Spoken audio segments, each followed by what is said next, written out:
who said, अगर हम ये चुनाव हार गए तो हमारी पार्टी टूट जाएगी कर्नाटका में. So the Congress Karnataka is one state where the Congress is a very strong machinery still on the ground. They all came together, they fought a united battle, and they kept it focused on local issues. Now the thing is, there's no question. Four things. First, no question. This is a huge morale booster for the Congress. It will strengthen its hands with in terms of opposition unity, all of that. The Congress will believe it. If it had lost, it would be a very different story. But this kind of a victory with this margin, 43%. Okay, the Chief Minister has won. The Chief Minister has won. Quickly. Let's quickly go to Griha. Griha, what is the margin of his victory? Basavaraj. Yeah, now the margin is not yet clear, Maria, but it's a clear victory for Basavaraj Bommai from Shigaon. That's a given because he was actually leading from a huge vote margin. We are yet not sure of the kind of votes that he's leading from. There is another BJP victory that's been confirmed, and this is from Belgaum Dakshin. 12 is the constituency. That is also gone to the BJP. So two big victories for the BJP. Shigaon, of course, going to Basavaraj Bommai, and there's another one from Belgaum Dakshin, 12. Interestingly, other than Shigaon, all the other seats in Haveri district, which is the Chief Minister's home district, have gone to the Congress. Other than Shigaon. Every other seat has gone to the Congress, which was not the case 5 years ago, which was not the case in 2018. So the Chief Minister's popularity is just limited to his constituency. Not just that, the pat on the back from Siddaramaiah seems to have saved Mumbai, if I were to say. Okay, tell me, what did Yediyurappa did not do? Prakashji. See, Yediyurappa, I think like he's always been asked to leave kicking and screaming, and I mean, I personally like him, so I might speak with some prejudice. He's a person who listens to people and he talks. He's a very good old world politician. He's a very good negotiator, and he has managed the anger of the Lingayat community leaders. I'll tell you what the real anger is, in my opinion, is that BJP wants to broad base its electoral constituency in Karnataka. They do not want to be a caste-based party. They want to be a Hindutva-based party, a larger grouping they want. This kind of irritates the Lingayats. The Lingayats, and of course from the beginning the Vokkaligas, they don't like that. Okay, it's a kind of all these old terms of Brahminizing, Karnataka. All this comes up, All those terms are no longer used, but that anger is there. And what Yediyurappa did was that he managed, okay? But, if you were him, you would manage in such a way that, see what happens if I'm not there, also you can communicate. He has done enough to keep BJP there, but so not more. After half an hour, the Congress's number is going up from 120. Yeah, I think it'll settle sort of 125. I think 125 and the to JDS is below 25. Probably even 130, yeah. On the Lingayat question, I think there is a story there because certainly the Lingayats, some sections have moved away from the BJP. Look at this, 67 seats, the Congress leading in 38 out of those 67, BJP down to 23, down 17. Almost all of those gains have gone to the Congress. Just compare this to 2018 for a moment, because 2018 out of those 67 seats, it was almost the opposite picture. The BJP won 40, the Congress 20. I also want to take you back to 2013 because Yediyurappa had left the BJP, he formed his own party. The Lingayat vote definitely split in that election. And if you look at 2013, it is similar to the story now. That time too, the Congress benefited because of the fracturing of the Lingayat vote. The BJP was down to 13. And now 10 years later, the BJP is down to 23 seats, 10 more than a decade ago. But look at the Congress. The Congress almost at that level where it was in 2013. It had 40 in 2013. It's got 38 this time around.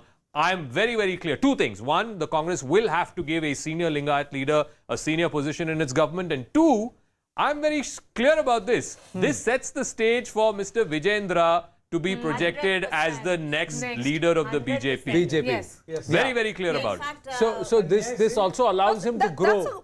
This also allows him to grow. He sits in the opposition. So there is a generational shift. So I have to tell you. But the Lingayat domination in BJP discourse remains. Yes. The day I landed in Bengaluru, we were supposed to meet Mr. Yediyurappa in the evening. Suddenly we get a call saying that he's been asked to go to Huddle and camp there because the party was determined that there has to be some sort of a damage control, and of course Shettar has to be defeated and he has to sit there and manage all of those things.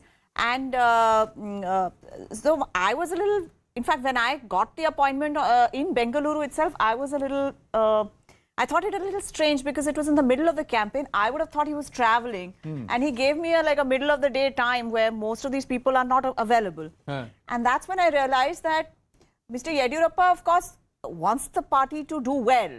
But I don't think...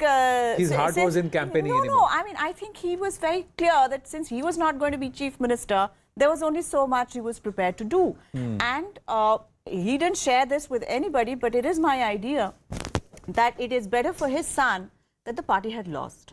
You know, in Shimoga district... Because if he had been made MLA, if he had been elected MLA and not been made minister or not been given a huge responsibility or something, that would have been Just a look at humiliation. that, In Zaka. Shimoga district, other than Shikaripura and one other seat, I think Tirthahalli is the other seat. These are the two seats that the BJP has won. The JDS has won 2. Can you believe it? In Shimoga city, the JDS has 2 seats. They're another kind of Vokkaligas. They're Namdari Vokkaligas there. Okay. You know, the Vokkaliga groupings have split. The same may have happened with the Lingayat, DK Shivkumar. You should work on it. You know? Waves and goes back. If I may add to what Nitula was saying, in the last few days of the campaign, they asked Vijendra to campaign in several neighbouring areas.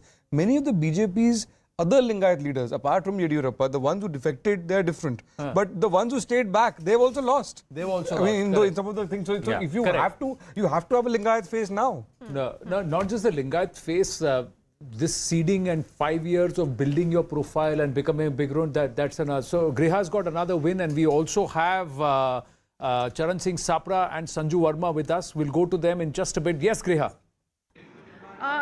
Anand, another win from Shimoga, from Sorab, 116, where there is a Congress candidate, Madhu Bangarappa, who has won. Right now, the number of votes that have been counted, 30,000 still left to be counted, but he's already leading by over 31,000, and that's why he's been declared a winner. So, Sorab, 116, it's a Congress victory.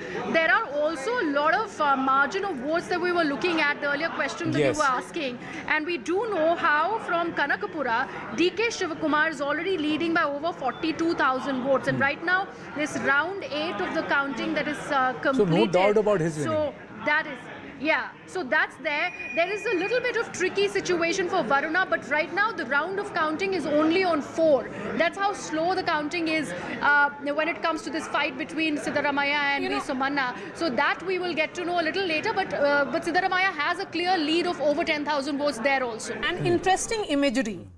DK Shivkumar comes out and does pranam on his own. He is by himself. There's nobody accompanying him. Siddaramaiah did the same. They are, of course, in different cities, but when it is about the first imagery that you want to project, you would have wanted to send a message. Who has got the police around him? Who's got the cops camped right outside him since morning?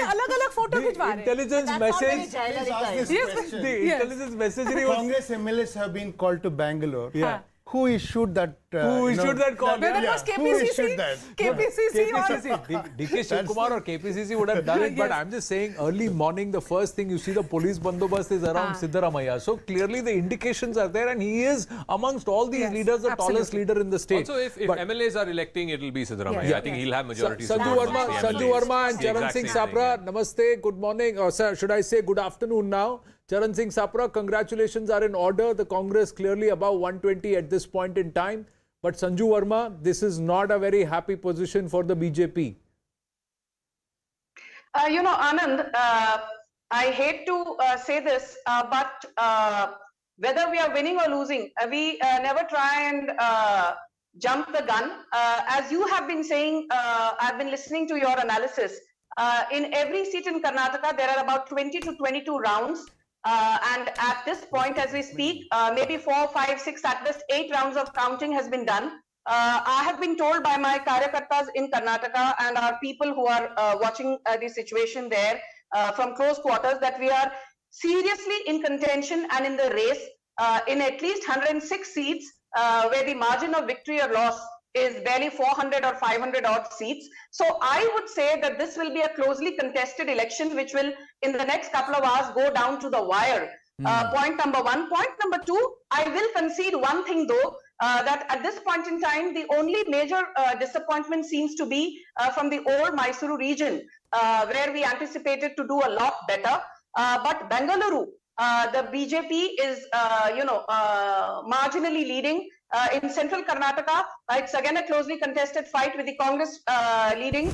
But coastal Karnataka is a sweep by the BJP. So yes, the good thing is we've held on to our vote share of 36.3% despite Jagdish Shettar's defection, which was supposedly meant to cut into our Lingayat vote bank. That is not happening, and Jagdish Shettar, I'm told, is trailing. But So I think there are many ifs and buts. if you look at what Zaka is showing on the magic wall, there is a shift in the Lingayat vote. There's a massive shift. Out of 67 seats, Sanjuji, just for your information, out of the 67 seats, the Congress is leading in 38. Last time around, out of the 67 seats, the BJP won 40 out of the 67. These are Lingayat-dominated seats. So that's I saw that. Yes. I saw that, Zaka, but my limited point is this, that after Lakshman Savdi's defection and Jagdish Shettar's defection, I keep coming back to that because it raised a lot of stink in terms of, getting a debate around his defection from the entire media, which said that he's been an ex-CM, Lakshman Savdi has been an ex-deputy CM, both are Lingayat stalwarts in their own right, and the BJP is likely to see a massive fall in vote share and number of seats. So while in number of seats, we might have seen a slightly bigger decline in terms of vote share. Sanju Verma, we have a win declared in Mysore. I have to interrupt you. Going to Griha. Yes. Yes, Griha. Yes, Anand, something that is known to be a JDS stronghold, we are getting to know that it is, in fact, the Congress party that is winning from there. This is constituency number 213, Zaka. Congress win. All right, just checking on the seats. The one city seat that the Congress seems to be leading in is Chamaraja. K. Harish Gowda, they're leading. Krishna Raja, the BJP's T.S. Srivatsa seems to be leading. And of course, in Chamundeshwari, G.T. Devegowda is leading. I just want to check 1 second on 213. All right. It's Heggadevana Kote. Anil Chikmudu of the Congress has won there. Interesting point that Sanju Verma, the fact is you may say that you've got your vote share intact, but that need not necessarily be the Lingayat votes itself. The fact is Prakash Belawadi just made that point that the BJP is trying to become a pan-Karnataka, pan-caste groupings, pan-community party. And you may have got votes elsewhere, but that is also upsetting the core caste groupings of the Lingayats and the Vokkaligas. Charan Singh Sapra, what do you think worked for the Congress? On ground in Karnataka, if there was something which you feel that that was effectively done in Karnataka, which would you want to replicate going forward in some of the other states? Like Basavaraj Bommai speaking, coming to you after this, Charan Singh Sapra. As a political party and as a national political party, we'll not only analyze and we'll see that what are the gaps and what are the deficiencies were there at different levels. We'll look into that and improve upon it, and we'll take this result in our stride, and we'll go ahead and reorganize the party and come back during Lok Sabha election.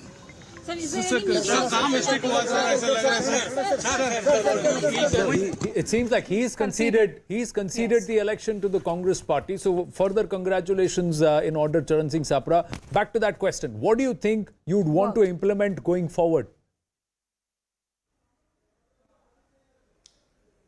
See, Anand, as the time passes, we are watching that lotus is withering away, and just now, Mr. Bommai has, practically he has conceded. I feel Congress has won and BJP and the Prime Minister has lost. Because the Prime Minister in this campaign or BJP in this campaign, they largely made this campaign as a referendum on Prime Minister. Like the way they campaigned and they said ki Ashirwad milega Karnataka ki janta ko and all. So I feel this is a loss for BJP and Prime Minister. And as far as your question is concerned, that how Congress should go ahead in other states, I feel this is a big lesson for all the Congress leaders in the state which are going to elections, from Himachal as well as Karnataka. The way the leaders have coordinated well, the senior leaders, they have seen what is the pulse of the ground level worker or the ground analysts level in the studio understood, have a different view to what your analysis particularly of referendum is. So I don't think this is a referendum on the Prime Minister at all. I feel that the Prime Minister stepped in when he realized that this was really going to go down. The numbers for the BJP were actually quite bad, which is the point at which he stepped in. And there were two reasons for if you look at his campaign. One was to actually energize Yes. a very, very dispirited sort of party cadre, because a cadre-based party like the BJP fights on the strength of the party workers' enthusiasm. Unless the party worker is enthusiastic, party doesn't win. So him going there, doing those road shows, etc., was to energize the party cadre that please go out and get other people also to the Other polling booth people- on that day. And in Bengaluru specifically, We are he seeing felt that if You're he reaping put the in an benefits. effort, there would be some And seats see that the could be results in flipped. Bengaluru. Yes. I think Modi going there and campaigning not only enthuses the cadre, I think he staved off what would have been a much worse defeat. You added a few. You look at the results of Bangalore city. So Priyank and the Kharge BJP wins. has done So better than as last Nalin time. speaks, just that update on the screen. And Also, Priyank both in Kharge has terms won of from vote Chitapur. share and in seat share. So I think Modi going there, it So may it's not have not affected a other referendum seats, but on it certainly affected the Prime cadre. Minister. It's a state And level election. somewhere there, yes, although the Congress may want to score those political points because, between the BJP and the Congress, they love to hate Rahul Gandhi, the BJP, and they love to hate Prime Minister Narendra Modi. But to be analyze it very clearly, they kept the issues local. And Charan Singh Sapra hit the nail on the head where they said that the local leaders, the senior leaders, got the local pulse and focused on that. And they kept it there. Griha's got another update. Yes, Griha. So Priyank Kharge wins. Yes, Priyank Kharge has won. So Kalaburgi is Congress's. So Chitapur, it's gone to Priyank Kharge. JDS, no, in fact, an independent candidate has won. Janardhan Reddy, he's fighting on an independent ticket. He has won from Gangavati 62. And we are getting a BJP victory from Bangalore Urban, where Ravi Subramanyala has won from constituency number 170. So BJP and Congress and also an independent. So 3 more winner announcements have been made. And Prakashji, should we also not discuss Mr. Mallikarjun Kharge now? Because with his son winning. No, I don't think, Mr. Kharge, even if it has come out in, that he may be a candidate, was ever in the reckoning, really. I mean, it was never going to happen. But home state of the Congress president, he has actually managed to win that. I mean, the credit is not his, but then optics. There was a Kharge factor. There was a Kharge factor. I think there was a There Kharge was a factor. Kharge I think in areas like Hyderabad, Karnataka, where there are strong Dalit voters, it did make a difference. Mr. Kharge is a pan Karnataka leader. He does matter in Karnataka, and you should give him credit for this, I think. Priyank Kharge himself is, is quite liked by many people. It's not just Mr. Kharge. He's been around for some time. but there He's was really an put in the hard yards. interesting, Priyank Kharge has really put in the hard yards. Yes. It's not that he's not, and he's really wanting to take on the mantle from Mallikarjun Kharge, who has said that he's not going to contest going Not forward. assembly, but No, but even in as Congress Varuna and other, in Mysore areas, etc., where I went to SC-dominated areas, there was a very strong feeling for Mr. Kharge saying that since he has been made AICC president, a Dalit from Karnataka, if he doesn't win in his own state, what is he? It will be a negative for him, and therefore, for that reason, Look at the Dalit-dominated there should be a seats. Out of the consolidation. 39 seats, the Congress is leading in 22, a gain of 4, and it's the JDS which is the number 2 party in the SC reserve seats. The BJP is down to just 5. It had 12 seats out of the Dalit-dominated seats. So I think there is something that has certainly Dalit, happened there. tribal, ST reserved, in a lot of these pockets where the BJP thought that these are places where they have made gains in the past, they seem to be losing ground along with their core voter base, that is the Lingayat votes or the Lingayat community. So a lot of observations there. Griha's got another win. Yes, Griha. Yes, if you can spot me beyond these terminals, my feet has almost given up. We are getting another win there. Anand from Udupi, constituency number 120. It's Yashpal of the BJP who has won by about 5,000 votes margin. Yashpal Suvarna was again changed. I think Raghupati Bhatt was the candidate before, after this whole hijab stuff. He was a new candidate, Yashpal Suvarna. Again, OBC candidate. If you look at Coastal, other than 2 or 3 seats, the Congress leading in Bhatkal, Mankal Vaidya of the Congress is leading. You have the Baindur seat where Gopal Pujari, I think this used to be Janardhan Pujari's seat if I'm not mistaken. Baindur, the Congress is leading. Kumta, we have an update in Kumta where the JDS candidate is leading. Actually, Suraj that Naik. JDS candidate wanted the BJP ticket. He's a BJP guy. He was denied. not given. He was denied. And JDS gave him the ticket. And the JDS fellows told me that our guy is going to win because, Nivedita Alva is the Congress contesting candidate from there. there, His campaign was going on. But they said, look, Our guy this is is one seat where we know that we are going to So in terms of trying to see that we'll get new guys, new faces and try some people, have you really actually given tickets to people or denied tickets to people who could have assured you seats? And is that coming back to hurt the BJP? We'll see. Right now the Congress going on from strength to strength. Clearly 12 seats above the halfway mark at 124 leads and wins as they continue to consolidate in favor of the Congress party in Karnataka. The BJP at 70. Far, far lower. They've really slipped about 34 seats from the last time around at 104 in 2018. So that's a big message. The JDS slipping about 12 seats, others at 5. These leads look like they are consolidating and all in favor of the Congress party. The story and the battle for Karnataka is that the Congress has won it hands down with an absolute majority. The story going forward is Kaun banega Mukhyamantri, because that's why many people are staking claim. We're going to take our first break in a long while. We'll be back in a short while. Stay with us.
Namaskara everyone. Thanks a lot for staying with our rolling coverage of verdict day in Karnataka.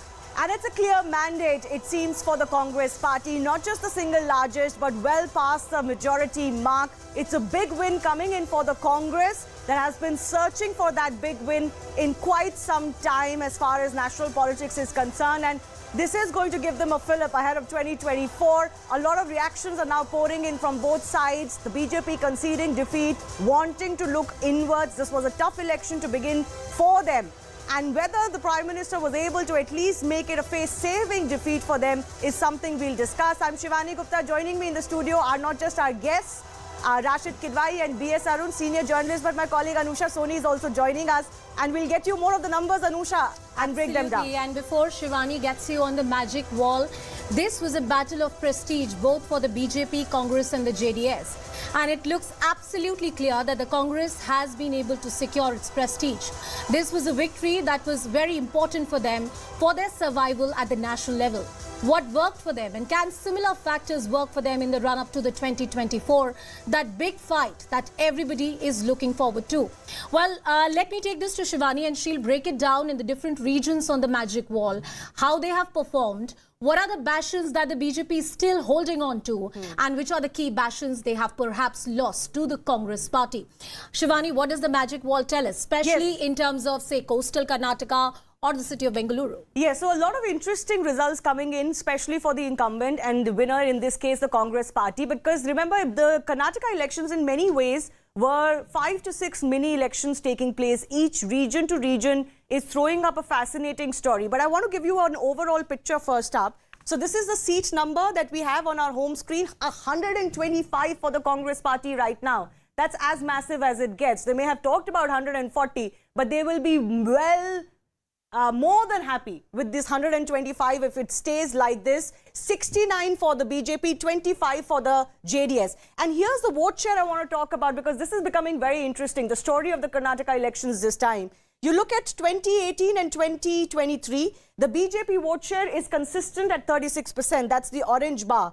The Congress has improved by 5% from 38 to 43. And all of it has come from the JDS's kitty, 18% last time around to 13%. The others are also remaining consistent. So it's basically the story of JDS becoming less relevant, or at least a lot of their vote share going predominantly to the Congress party. The BJP's only consolation is they have retained their vote share. But let's go across to now look at some of the mini elections that we've been talking about. So this is a confirmation of the big numbers, 125 plus 45 for the Congress party. As I said, anything over 115 they would have taken by both hands, and a big decline for the BJP, minus 35. This was a tough election, anti-incumbency, plus it's a state that swings every time.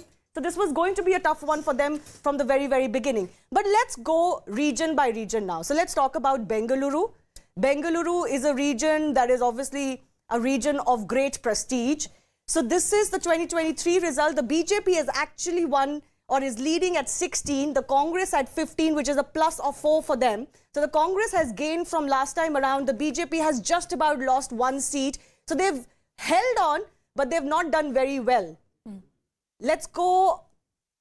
All right, the numbers actually have switched. Let me just take that one more time. Right. Yeah, 32 seats, the Congress 16, the BJP 15. Last time around, it was the BJP, the Congress a little bit ahead, but that's the vote share from last time around. So this is the seat, and they will not be too upset with this performance, because the Bengaluru has always been a little bit difficult for them. Let's go across to the other regions. Let's go across to coastal Karnataka, because this was a region that I traveled to as well, and this was a region that they had done very well. People, you often confuse it as a stronghold of the BJP. Not really, because in 2013, the Congress had actually swept this region. So it's not really something that stays with the BJP. But here too, so the 13 seats in Udupi and Dakshin Kannada, they had swept 12 out of these seats. Right. 13 seats. This time they're down to 10. But more or less have retained. So this is the only really good news for them. But I think after that, if we go to all of these regions, let's go to Kittur, Karnataka first up, because this is where there's going to be a little bit of a change for them. Look at the number. The BJP has lost 14 here. The Congress has gained a straight 14. Kalyan, Karnataka, another region that was going to be tough for them. And these are big regions that have a lot of states, so they can be swing regions for the state. So again, 27 seats here in Kalyan, Karnataka, plus 6 from last time. The BJP's come down by 7 and others have gained 2 because there have been some rebels in this area as well. Very quickly, southern Karnataka, this is also extremely crucial, and let's see if we can figure this out, because here is where the JDS's big losses have happened. The Congress has gained most of it, minus 11 for the JDS and plus 13 for the Congress party. They've gained a little bit from the BJP as well. So you can figure out what the story is. The story is that basically the JDS has become a little less relevant. I won't say they've been wiped out completely, but they have, of course, gained. Now, Central Karnataka is the only good story for the BJP, where they've gained plus 11. Mallikarjun Kharge is speaking. Let's listen in. ಪ್ರಧಾನ ಮಂತ್ರಿಗಳು, home ಮಿನಿಸ್ಟರ್ಗಳು, dozen ಗಂಟಲೆ central ministers, ಅಕ್ಕಪಕ್ಕದ chief ministers, ಇವರೆಲ್ಲರೂ ಕೂಡ ಬಂದು ಇಲ್ಲಿ camp ಹಾಕಿ men power, ಆಮೇಲೆ material, muscle power ಎಲ್ಲ ಅವರು ತಮಗೇನು ಬೇಕು ಅದು ಯೂಸ್ ಮಾಡಿದ್ರು. ಆದರೂ ಕೂಡ ಜನ ಯಾವುದಕ್ಕೂ ಮೋಸ ಹೋಗಲಿಲ್ಲ. ಅವರು ಒಂದಾಗಿ ಕಾಂಗ್ರೆಸ್ ಪಾರ್ಟಿಗೆ ಮತ ಹಾಕಿದ್ದಾರೆ. ಅದಕ್ಕೆ ನಾ ಎಲ್ಲ ಅಭ್ಯರ್ಥಿಗಳಿಗೆ, ಗೆದ್ದಂಥ ಅಭ್ಯರ್ಥಿಗಳಿಗೂ ಕೂಡ ನಾನು ಈ ಸಂದರ್ಭದಲ್ಲಿ ಅವರಿಗೆ ಅಭಿನಂದಿಸ್ತೇನೆ. ಮತ್ತು ಯಾರು ಸೋತಿದ್ದಾರೆ, ಡೆಮಾಕ್ರಸಿಯಲ್ಲಿ ಸೋಲು ಗೆಲುವು ಇರ್ತದೆ, ಅವರಿಗೂ ಕೂಡ ನಾನು ಮುಂದೆ ಅವರ ಪ್ರಯತ್ನಗಳಿರಬೇಕು, ಒಳ್ಳೆ ಕೆಲಸ ಮಾಡಬೇಕು ಮತ್ತು ಜನರ ಸಮಸ್ಯೆಗೆ ಸ್ಪಂದನೆ ಮಾಡ್ತಕ್ಕಂಥ ಕೆಲಸ ಮಾಡಿದ್ರೆ ಅವ್ರಿಗೆ ಗೆಲುವು ಆಗ್ತದೆ ಅಂತಕ್ಕಂಥದ್ದು. ನಿಮ್ಮ ಒಂದು ಕಾಲದಲ್ಲಿ ಇದೊಂದು ಕಾಂಗ್ರೆಸ್ ಪಕ್ಷಕ್ಕೆ ಅಮೃತಗಳಿಗೇನ, ಇಲ್ಲಿಂದ 2024 ಎಲೆಕ್ಷನ್ ಚೇಂಜಸ್ ಆಗುತ್ತಾ? 3 ರಾಜ್ಯದ ಎಲೆಕ್ಷನ್ ಬರ್ತಾ ಇದೆ, ಮಧ್ಯಪ್ರದೇಶ, ಛತ್ತೀಸ್ಗಢ, ರಾಜಸ್ಥಾನ. ಇಲ್ಲಿಂದ ಕಾಂಗ್ರೆಸ್ ಫ್ಲಿಪ್ ಆಗಿ ಚೇಂಜ್ ಆಗುತ್ತೆ, ಒಳ್ಳೇದಾಗುತ್ತೆ. ನೋಡಿ, ನಾನು ಅಮೃತಗಳಿಗೆ ಆಗಳಿಗೆ ಅಂತ ಹೇಳೋದಿಲ್ಲ. ಜನ ನಿಮಗೆ ಒಳ್ಳೆ ಕೆಲಸ ಮಾಡಿದ್ರೆ ಎಲ್ಲ ಬೆಂಬಲಿಸ್ತಾರೆ.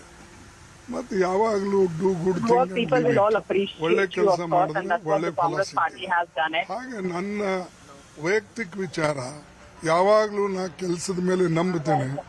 ಒಂದೊಂದು ಸಾರಿ ತೊಂದರೆ ಆಗ್ತದೆ. ಈಗ ನಾನೇ 12 ಚುನಾವಣೆಯಲ್ಲಿ ನಿಂತೆ, ಎಲ್ಲಾನು ಗೆದ್ಕೋತ ಬಂದೆ. ಒಂದು ಚುನಾವಣೆ ಏನೋ ವ್ಯತ್ಯಾಸ ಆಯ್ತು. ಆದ್ರೆ ನಂದೇನದ ಅಂದ್ರೆ, ನೀವು ಸೋಲ್ರಿ ಗೆಲ್ಲಿ ಜನರ ಮಧ್ಯೆ ಇರಬೇಕು. This is A democracy, party should be active. ಮತ್ತು ನಾನು ಇಲ್ಲಿ ಸ್ಥಳೀಯ ನಮ್ಮ ಎಲ್ಲ ಮುಖಂಡರು, ಅವರು CLP ಲೀಡರ್ ಇರ್ಬೋದು, PCC ಪ್ರೆಸಿಡೆಂಟ್ ಇರ್ಬೋದು, ಬೇರೆ ಎಲ್ಲ ನಮ್ಮ ಆಫೀಸ್ ಬೇರರ್ಸು, ಕ್ಯಾಂಪೇನ್ ಕಮಿಟಿ ಚೇರ್ಮನ್ರು, ಎಲ್ಲರೂ ಕೂಡ ಒಬ್ಬರಂತ ಹೇಳಕ್ ಆಗೋದಿಲ್ಲ. ಏನೋ ನಮ್ಮ ಹೆಸರು ಬಿಟ್ಟರು ಅಂದ್ರೆ ಮತ್ತೆ ಅದೊಂದು ಎಲ್ಲರೂ ಮಾಡಿದ್ದಾರೆ. ಅದಕ್ಕಾಗಿ ರಿಸಲ್ಟ್ ಬಂದಿದೆ. ಅದಕ್ಕೆ ಜನಾನು ಇದಕ್ಕೆ ಸ್ಪಂದಿಸಿದ್ದಾರೆ. ಇದು ದೊಡ್ಡ ಮಾತು. ಆಮೇಲೆ ನಮ್ಮ ಗ್ಯಾರಂಟಿ ಏನಿದೆ ಅಲ್ಲ, ಆ ಗ್ಯಾರಂಟಿ ಕೆಲಸ ಮಾಡಿದೆ. ಬಡವರು, ದೀನದಲಿತರು ಎಲ್ಲರೂ ಕೂಡ ಆ ಗ್ಯಾರಂಟಿ ಕಡೆ ನೋಡಿಕೊಂಡು ಇದನ್ನ ಮತ ನೀಡಿದ್ದಾರೆ. ಮತ್ತು ಅವರ ಆಡಳಿತದಿಂದ ಬೇಸತ್ತು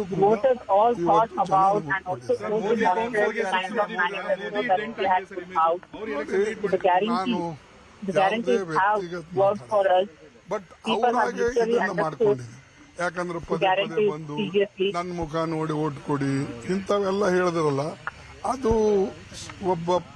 ಒಂದು ಪ್ರಧಾನ ಅವರಿಗೆ ಶೋಭೆ ತರ್ತಕ್ಕಂಥದ್ದಲ್ಲ. ಏನೋ ಅನೇಕ ಜನ, ನಾನು ಪ್ರಧಾನಮಂತ್ರಿಗಳಿಗೆ ನೋಡೀನಿ, ಬರಬೇಕು ತಮ್ಮದು 4 ಕಡೆ 8 ಕಡೆ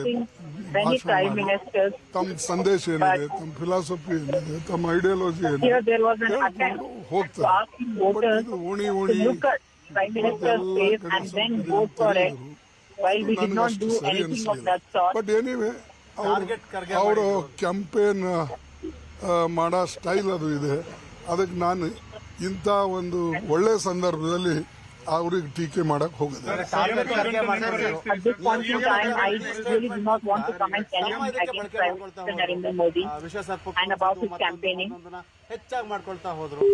ಇಲ್ಲ, ಈಗ ಬಿಟ್ಬಿಡಿ ಅದನ್ನ. ನಾವ್ ಹೇಳ್ದೇವೆ, ನಮ್ಗೆ ಅವ್ರು ಉತ್ತರ ಕೊಟ್ರು.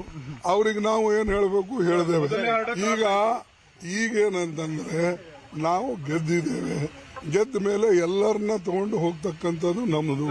Whether they are in opposition, whether they are in ruling, they are opposed us, ಯಾರೇ ಇರ್ಬೋದು, ನಮ್ಗೆ ವಿರುದ್ಧ ಮಾಡಿದವರು ಇರ್ಬೋದು, ಪರ ಮಾಡ್ಬೋದು. ಈಗ ಸರ್ಕಾರ ಮೇಲೆ ಬಂದಾಗ ಸರಿಸಮಾನವಾಗಿ ಎಲ್ಲರನ್ನ ನಾವು ನೋಡ್ಕೊಂಡು ಮಾಡಬೇಕು. That is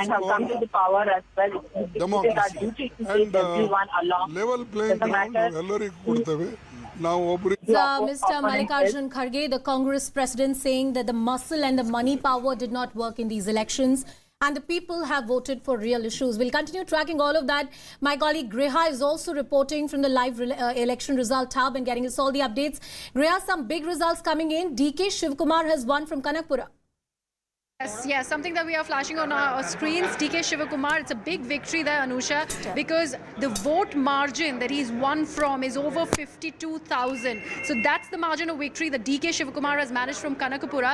There are other interesting updates, especially for HD Kumaraswamy. Now we're being told that from Channapatna, he's only leading by just over 500 votes. That's how low the vote margin is. Another interesting update is about Mr. Jagdish Shettar, the BJP turncoat that's now joined the Congress party.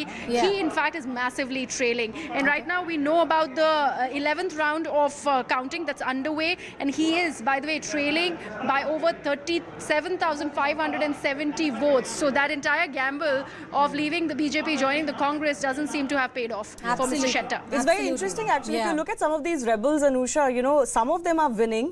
For example, Lakshman Sawadi has won. And Jagdish Shettar was a former chief minister, 6 times sitting MLA from Hubli Dharwar Central, and I visited him. He's not winning, and he's not winning by a long shot. So all those big names that went to the BJP, from the BJP to the Congress, not all the gamble worked. Yes, and a lot of them became independents, and I believe some of them are causing damage to the BJP. Some of them are causing. Before we take it to our guests as well, who are in the studio, Mr.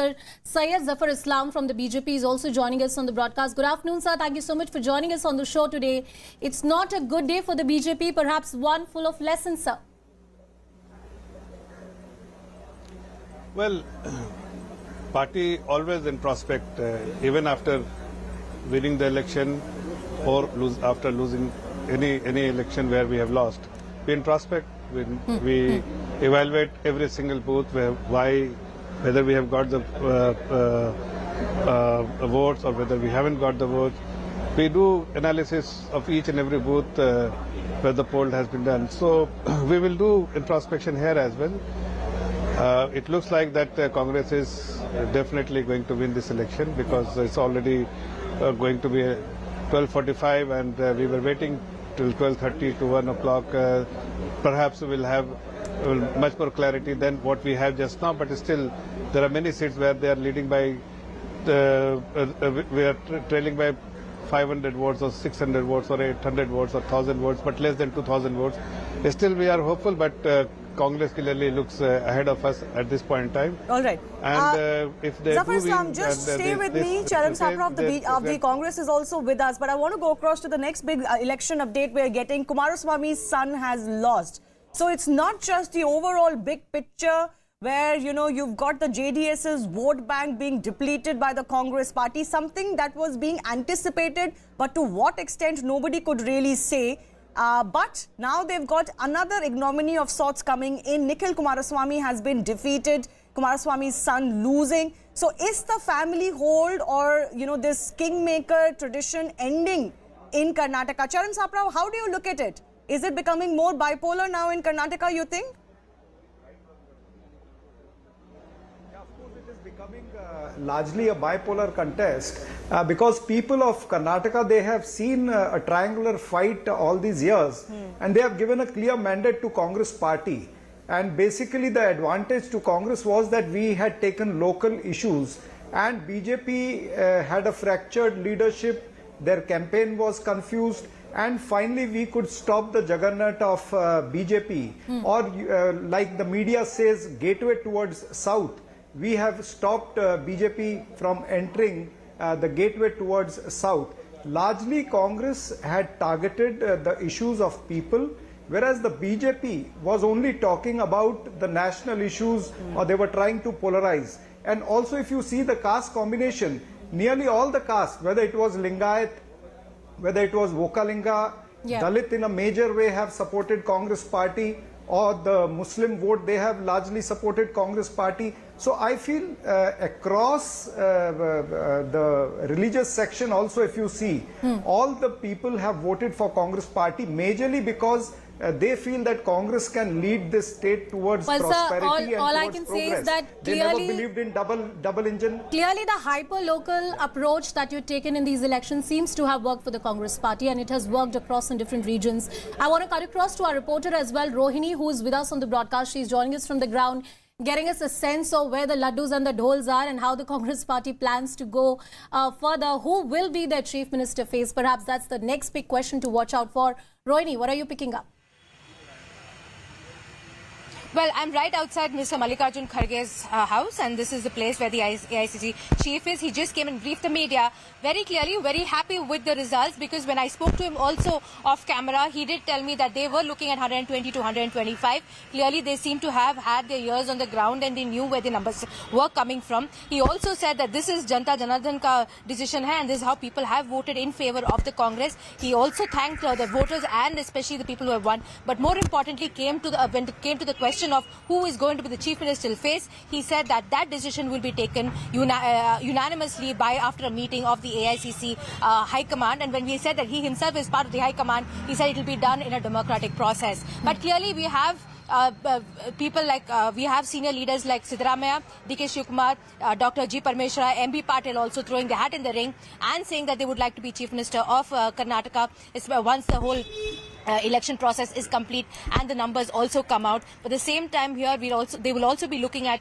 which particular senior leader has MLAs on their side and who is more of a mass leader. And preferably there's another, what I'm getting to here is possibly they're also looking at a combination where they could give us between the 5 years, split it between two leaders as well, or other ways and other combinations. But those combinations, permutations will be discussed in their AICC meeting, which will discuss that. But very clearly here, he also said, when asked a question about the BJP's targeted campaign against the Congress and especially Prime Minister Modi's blitzkrieg in Karnataka, he said that the Prime Minister should have kept closer to his post as a Prime Minister of the country and not come into Karnataka, made it personal and literally beg people for votes for his party. People here have seen through that, have seen through the complete through the BJP, and they thought that the BJP's entire campaign has been a farce, and that is why they have helped and they have supported the Congress this time. So clearly, those laddus were distributed just a minute ago to celebrate this victory, but the bigger celebration will be in the Congress office and where all the leaders will come with their certificates, because they have been told to catch flights in helicopters and land in Bangalore and to ensure they remain as a flock. Because remember, in Karnataka, it's always about drama. It's always better to keep the flock together and ensure that these numbers that they have, there are no Rohini, more... they shouldn't be worried about keeping their flock together. If at 130, which they are at right now, they can't do so, then it's a problem. No, absolutely. That kind of confidence, that kind of victory, they are really happy about. But at the same time, they want to ensure that they are together, and they need, as they have shown a united front during the political campaign throughout the elections, be it with their two senior leaders, that is the Congress state chief DK Shivkumar and Siddaramaiah as a united leader. And Rohini, we're getting some visuals from DK Shivkumar's residence, I believe, and a lot of supporters are thronging him. He's expected to speak. And as you were saying, there's a lot of drama expected with the Congress party in Karnataka, and now the big drama will be who will be the next chief minister. Both Sidda camps and DK camps have already started pitching for their respective leaders. I'm not sure if we're getting some audio from where DK's frame is, but let's listen to some of those slogans, and some of our guests in the studio can also come in. How do you see this battle now, B.S. Arun, between Siddaramaiah and DK? Because through the campaign and even as voting was happening, everybody believes Siddaramaiah is the tallest leader. He has pan-state recognition and people recognize him and follow him, not so much DKS. But if you look at the turnaround for the Congress party in Old Mysuru, especially amongst the Vokalika community, then DK will pitch his claim. Yes, certainly he will.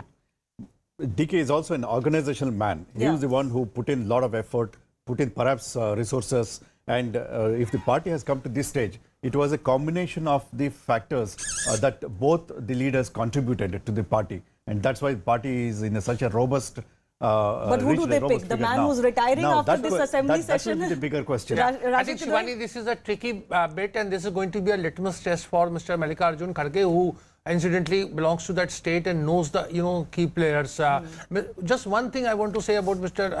Shiv Kumar that we must remember, and he had said it in the interview to CNN News 18, that he was given a choice to to become a deputy chief minister or go to jail, and he chose to go to jail. Yeah. So this is a kind of mental makeup of Mr. DK Shivkumar. So I don't see a instant any kind of rebellion or disquiet. And when the Congress party makes that choice, not just the Vocaliga factor, even the Lingayat factor, which seems to be with the Congress party in this election, is something that they'd have to take into account, and that's where the likes of Mr. Siddaramaiah really come in. Mr. Kidbhai?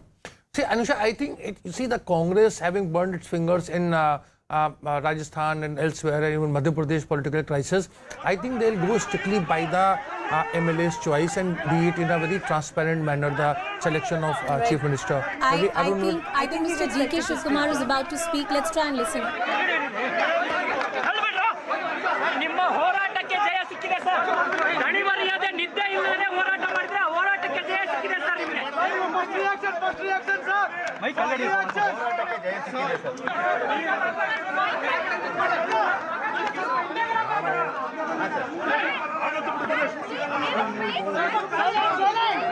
ನಾನೀಗೇನು ಮಾತಾಡಲ್ಲ.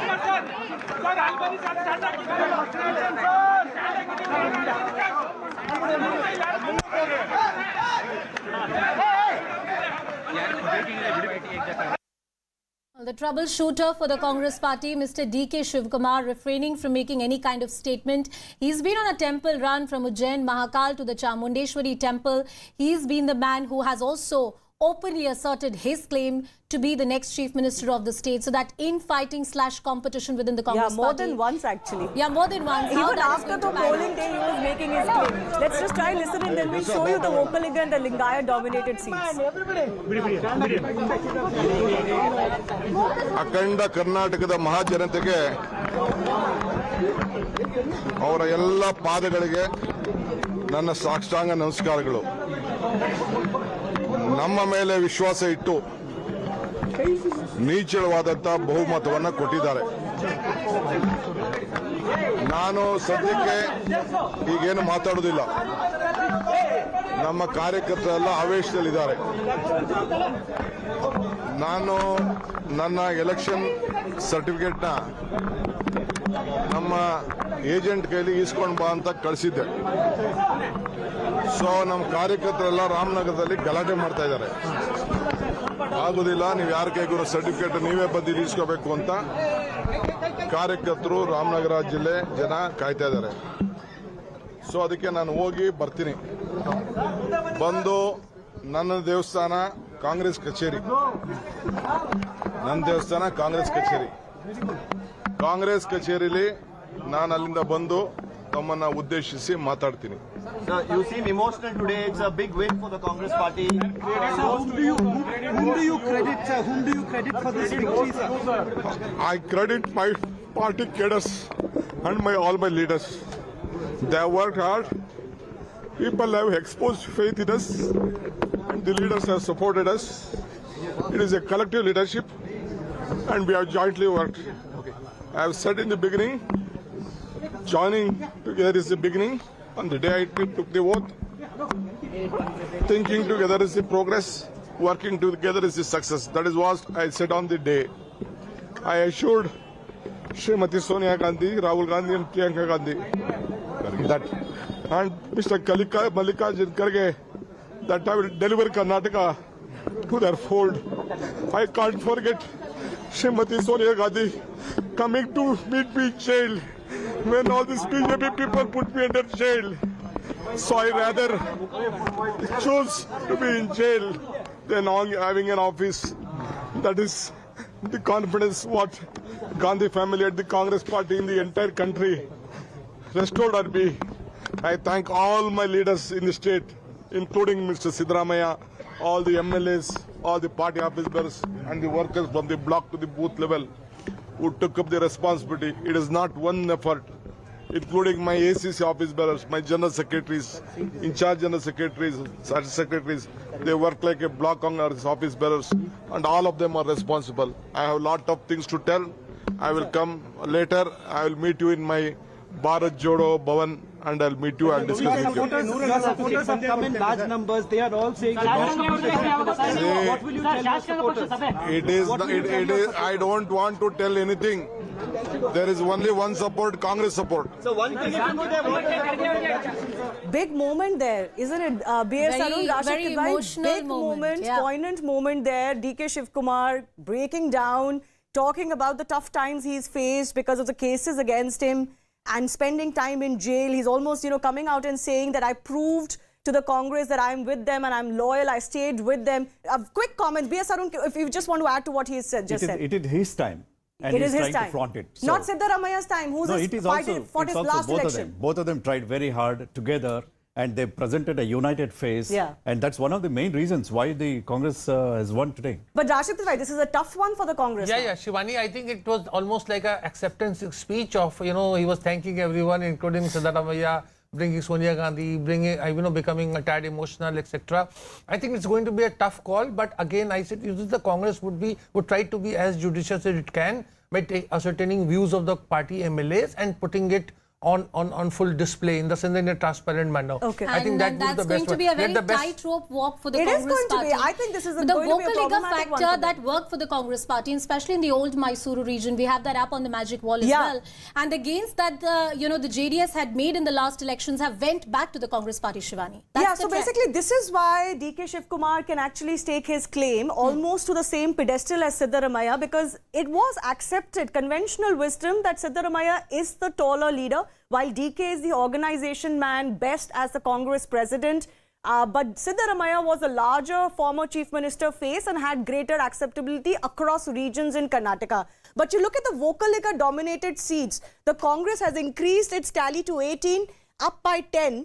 BJP has managed to gain 1, but the JDS has lost 12. So this is where most of the JDS's losses have come. And this is, of course, the old Mysuru region only. The Congress has managed to breach that bastion of sorts. And because of DK's background, of course, he can claim that a lot of this turnaround has happened because of him. Because in the Lingayat vote share, B.S. Arun, we expected there would be possibly some losses for the BJP. But that has not happened because of any other reasons, but for the fact that Yediyurappa is not a factor in this election. So that was BJP's factor, not so much the Congress's factor. Here, Vocaliga is the DK's factor. And also, in addition to Congress victory here, it's also the losses faced by the JDS. Because JDS had been the numero uno here. And they have sort of taken a huge setback. And that has propelled the Congress to gain power in Bangalore. Let me just quickly show you the Lingayat dominated seats as well, just to get an idea of the big talking points before the election. Now, of course, Yediyurappa is not a factor in this election. It was bound to hurt the BJP and their new leadership. A lot of them, Shettar, Lakshman Sawadi, others left them. So they've obviously had some losses here, lost 17 of those seats from last time. Still 23 seats out of the 67 Lingayat dominated seats, but the Congress has gained 19 of them. And most of them are these seats. The northern regions of Karnataka, the Kalyan, Kittur, Karnataka, central Karnataka as well. So a lot of that, sea of blue that you see, Anusha, is predominantly because of these two caste factors.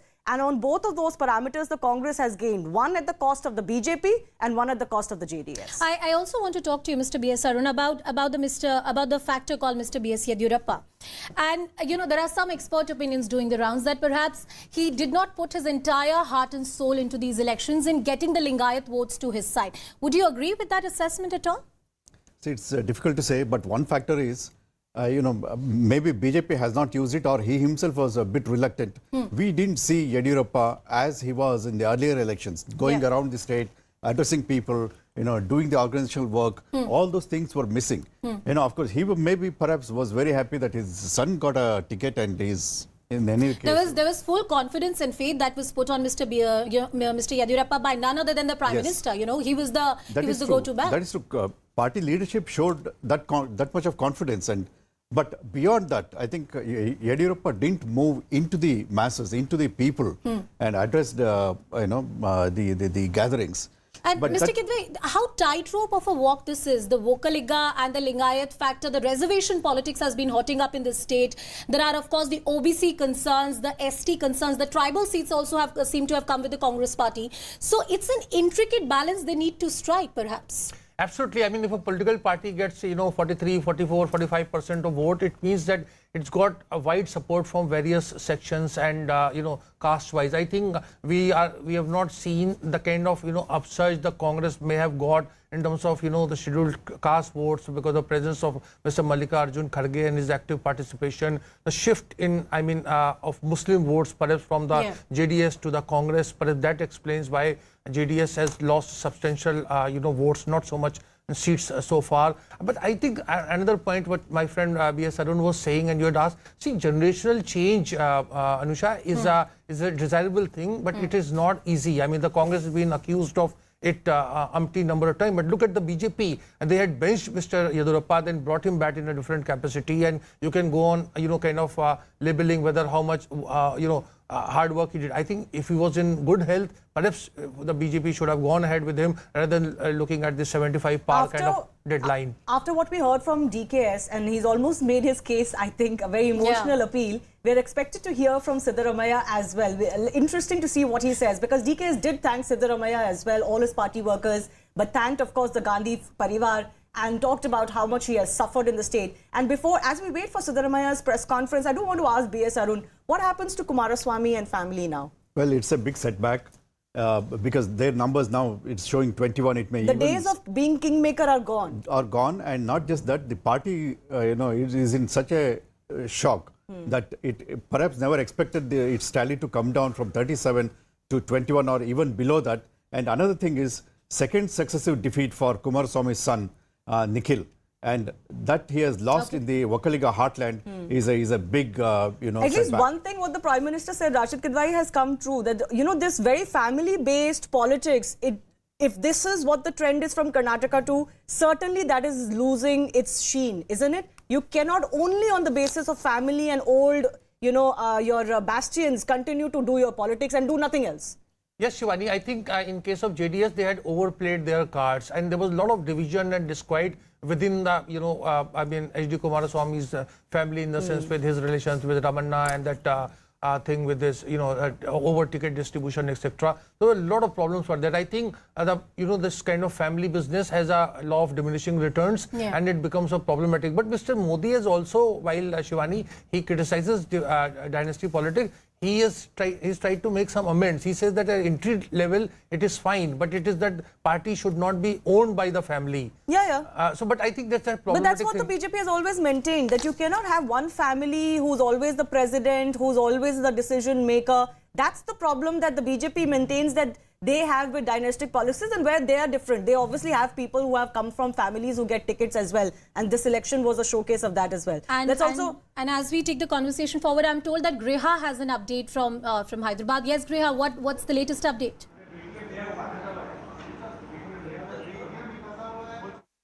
All right, I see. We'll try and connect with Griha. There's an update that we're getting from the live election result hub there in Hyderabad. There are victories coming in, confirmations coming in. Griha is back with us on the broadcast. Griha, the update you have. Yes, we're getting to know about 2 more victories by the Congress party that it has managed to clock in, Anusha. There's one from constituency number 32 in the Bijapur district where Yashwant Gowda Patil has been declared the winner. Another one is coming in from Belagavi, constituency number 17, where Vishwas Vaidya of the Congress has emerged victorious. So 2 more announcements there, both of them going to the Congress party. All right, Imran Pratapgarhi from the Congress party is also joining us on the broadcast. Imranji, thank you so much for joining us on the broadcast. Good afternoon. It is a good day for the Congress party. Siddaramaiah's shots are also on the screen right now. These are the live visuals coming in. He is indeed a very, very happy man today. You heard DKS Shivkumar some time ago choking while he was giving that address to the media. Almost sounded like a acceptance speech, but let's see. DK Shivkumar versus Mr. Siddaramaiah, that contest between the Congress party, at least in the elections, they were able to put that aside and work together as a team. Will this continue as they decide on the Chief Minister face is also a wait and watch. I want to cut across to Imran Pratapgarhi as well, who's with us on the show. Imranji, congratulations are in order. Who will be the Chief Minister of the state is $1 million question for the Congress party. सबसे पहले तो बहुत शुक्रिया।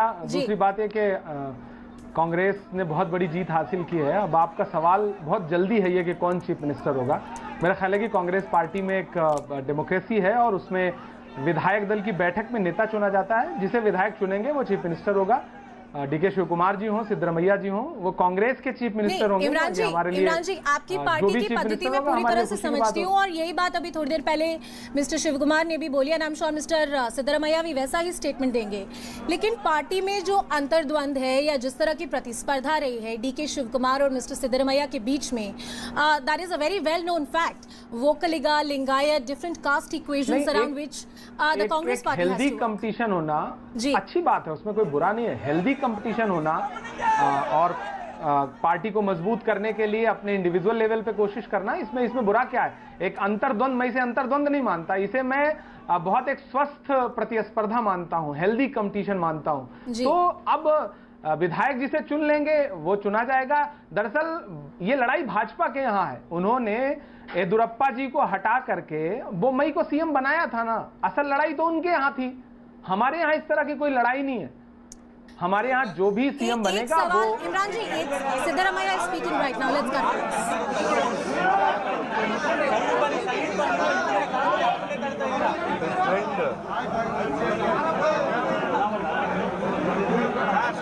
Shows that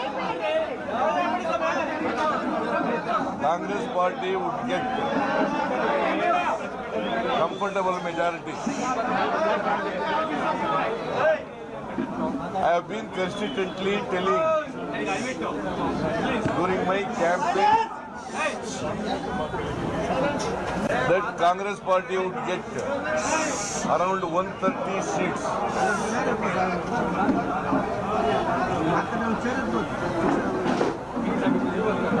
That was my assessment of the situation in the state.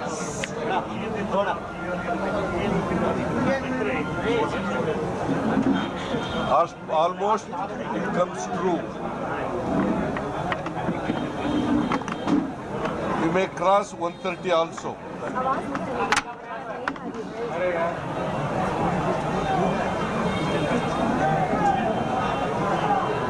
It's a big victory to Congress party. The people of Karnataka wanted a change.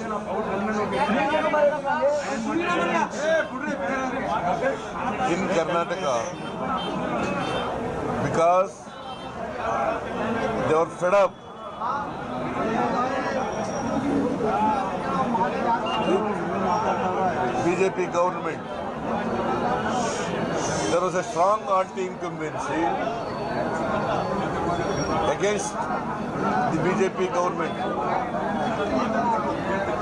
The BJP did not come to power. Whether it is in 2008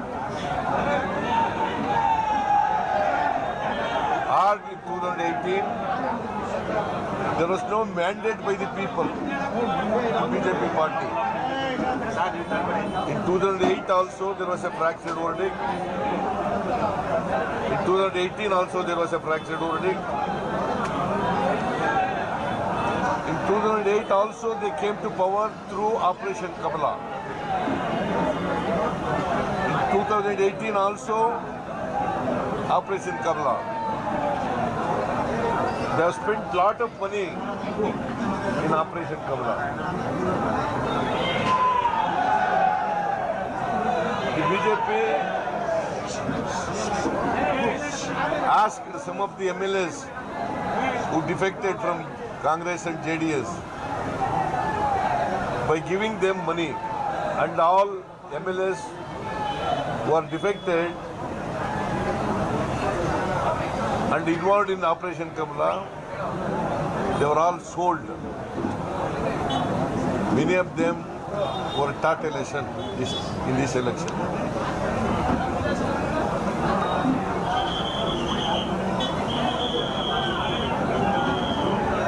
The people of Karnataka are politically very matured people.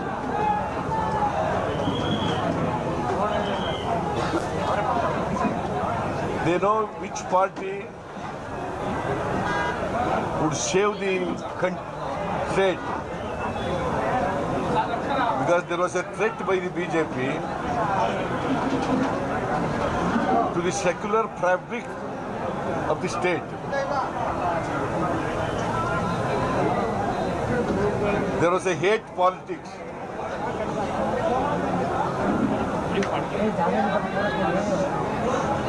The people of Karnataka are not tolerating hate politics or communal politics.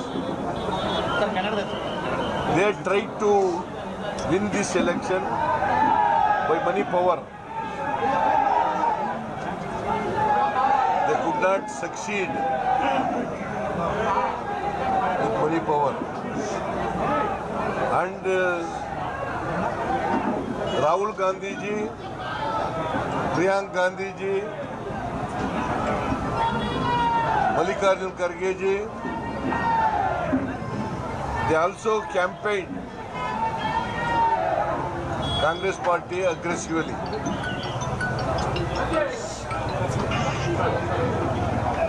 The Padayatra of Rahul ji also helped. It enthuses the workers, the cadre in the party.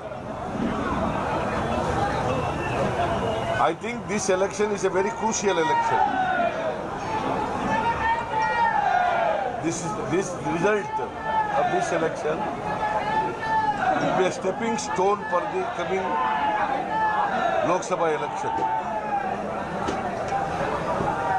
I hope that all non-BJP parties come together and see that BJP is defeated. I also hope that Rahul ji may become the Prime Minister of this country. Is this mandate against the Modi and Amit Shah who campaigned aggressively for 25 days? Definitely, 100%. It is a mandate against the Narendra Modi. It's a mandate against the Amit Shah. It's a mandate against the Nadda. It's because Narendra Modi has come to Karnataka 20 times. He addressed 20 rallies. No vibration in the park. Has campaigned like Narendra Modi. Hey, yaar, discuss karappa.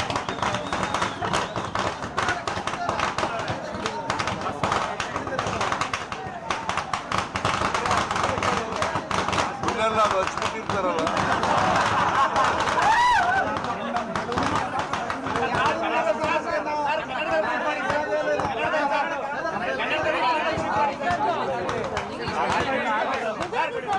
नहीं Sir, if that is the case, why did Congress not do well in Bangalore and coastal area? Congress has not done well in these two regions. What is the reason? See, in the last election, we won only one seat in Bangalore. This time we expected 3 to 4. But Ramanath Rai, Bantwal, we expected. And also Beltagdi, Utikaders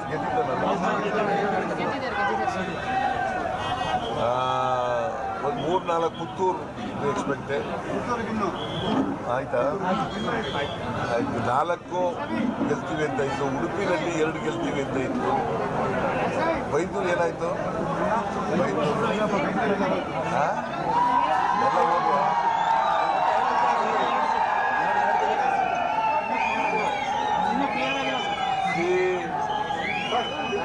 Lingayat community and Makkaliga community which has stayed away from Congress in the last election. They voted considerably to Congress this time. What's the reason? Considerable number of Lingayats also voted Congress party. Considerable number of Okkaligas also voted Congress party, including Brahmins. See, Congress party is a party. This is the only secular party in the country which is taking the votes of all communities, all religions. It is the only party. See, as far as BJP is concerned, not a single Muslim was given a ticket out of 224. Not a Christian was given a ticket. Narendra Modi was telling, "Sabka saath, sabka vikas." How far? Hey! How much lie made? See, Narendra Modi could not fulfill his 9 years tenure. The major promises which he has made to the people of the country.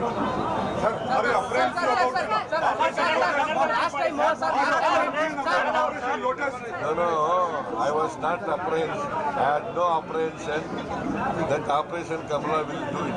Because BJP is known for it. With money power, they will go to any extent. But I was not under the apprehension of that BJP is going to make this Operation Kamala, because Congress party would win in this election and more than 130 seats. That is what I expected. So that is what happened also. It is going to be happened. In 130 means, see, JDS less than 25 seats. That is what I said, 20 to 25 seats. BJP 60 to 70, 65. That is what my calculation. You are more powerful than us.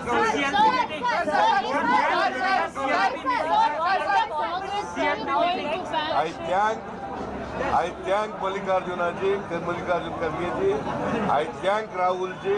I thank Priyanka Gandhi ji for their campaign, aggressive campaign in Karnataka.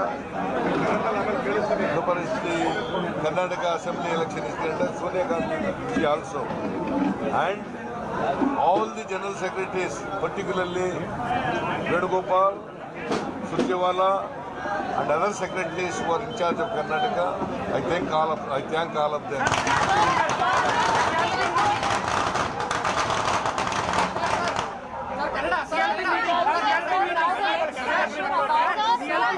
CLP meeting का कब plan किया? When will the CLP meeting? नाले मारना तो tomorrow we want to have a CLP meeting, but all MLAs may not come. Newly elected MLAs may not come tonight. Therefore, we will think over it. Anyway, CLP meeting is called. Still ban the Bajrang Dal as you promised. Will you still ban the Bajrang Dal as promised? It won't make any effect.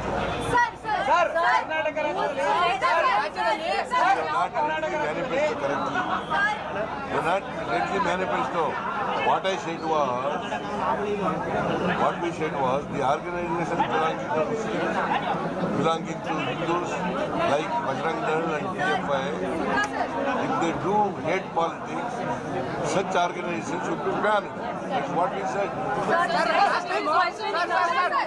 Sir, the next question, this is very important and emotional. The next you also that you said that it's going to be your last election.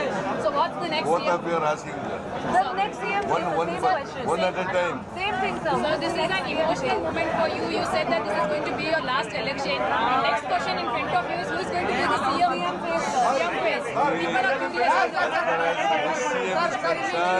Hey, We are not asking. People are curious. newly elected MLAs, they will give their opinion. On the basis of the opinion given by the newly elected MLAs, the High Command will take a decision. That is number one.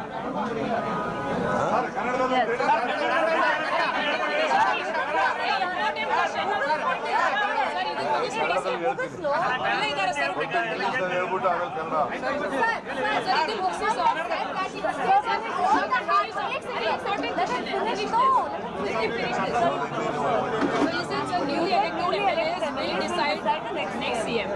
The High Command will take a decision on the opinion given by the newly elected MLAs. Sir. Bommai has said that instead of all the hard work, PM can, everyone came, but we cannot meet the majority. But we will reorganize the party and come in the Lok Sabha. How do you see it, sir? See what he said before the counting. What he said before the counting. Huh? Tell me. Please go that. Okay, sir. One question, sir. One question.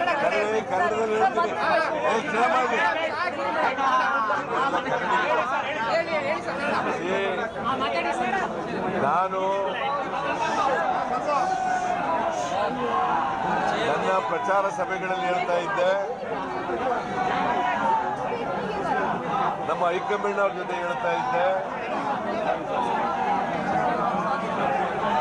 ಸುಮಾರು 130 ಸ್ಥಾನಗಳನ್ನು ಗೆಲ್ತೀವಿ ಅಂತೇಳಿ.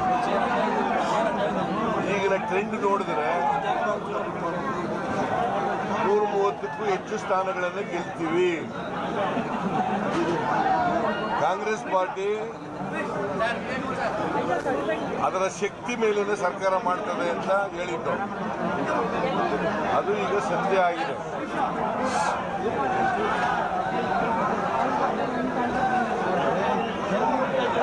ಜನರು ಈ ಸಾರಿ ಬದಲಾವಣೆ ಬಯಸಿದ್ರು. ಯಾಕೆ ಬದಲಾವಣೆ ಬಯಸಿದ್ರು ಅಂತಂದ್ರೆ, ಬಿಜೆಪಿ ಸರ್ಕಾರದ ಭ್ರಷ್ಟಾಚಾರ, 40% ಕಮಿಷನ್, ಯಾವಾಗಲೂ ಕೂಡ ಕರ್ನಾಟಕ ಇತಿಹಾಸದಲ್ಲಿ ಕಾಂಟ್ರಾಕ್ಟರ್ಸ್ ಅಸೋಸಿಯೇಷನ್ 40% ಕಮಿಷನ್ ತಗೋತಾ ಇದೆ ಬಿಜೆಪಿ ಸರ್ಕಾರ ಅಂತೇಳಿ ಮಿಸ್ಟರ್ ಕೆಂಪಣ್ಣ, ಕಾಂಟ್ರಾಕ್ಟರ್ಸ್ ಅಸೋಸಿಯೇಷನ್ ಅಧ್ಯಕ್ಷ, ಅವರು ಪ್ರಧಾನಮಂತ್ರಿಗೆ ಪತ್ರ ಬರೆದಿದ್ರು. ವೃತ್ಸಾ ಅಂತ ಇನ್ನೊಂದು ಸಂಸ್ಥೆ, ಅವ್ರು ಪತ್ರ ಬರೆದಿದ್ರು ಪ್ರಧಾನಮಂತ್ರಿಗೆ.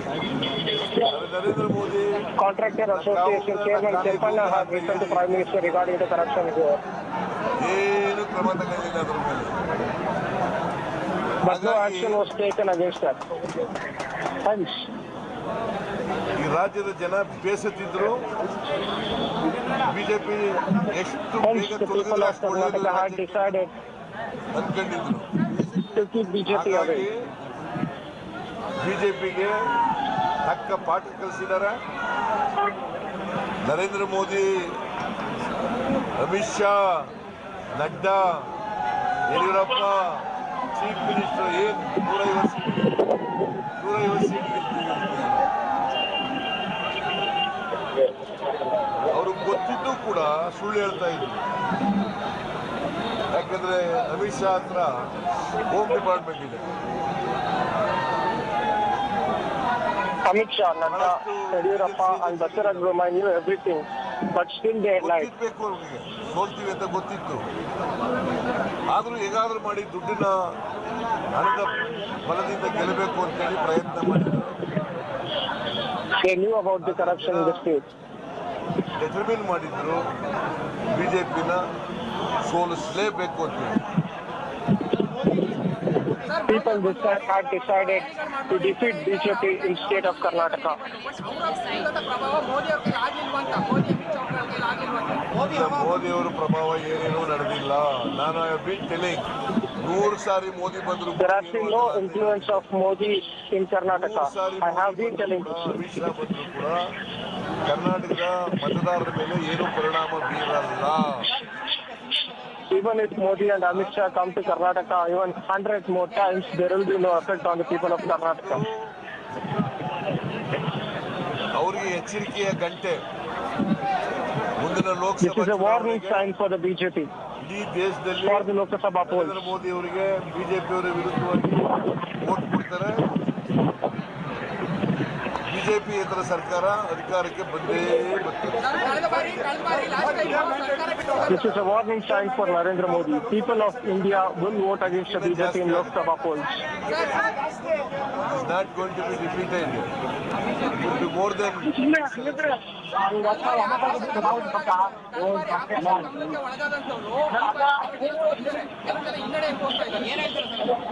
ಈಗ ಸುಧಾಕರ್ ಸೋತಿದ್ದಾರೆ,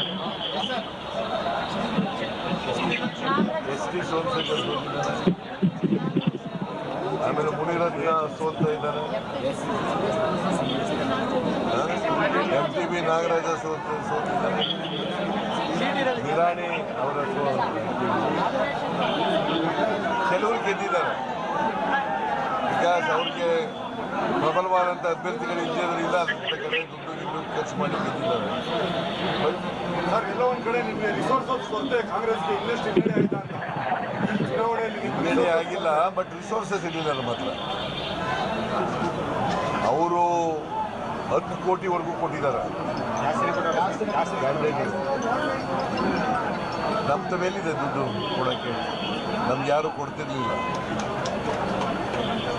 ನಾವು ನಮ್ಮ ಕ್ಯಾಂಡಿಡೇಟ್ಗಳಿಗೆ ಪಾಪ ಯೂನಿಫಾರ್ಮ್ ಕೊಟ್ಟು ಸಣ್ಣ ಪುಟ್ಟ ಸಹಾಯ ಮಾಡಿದ್ದೀವಿ ಅಷ್ಟೇ.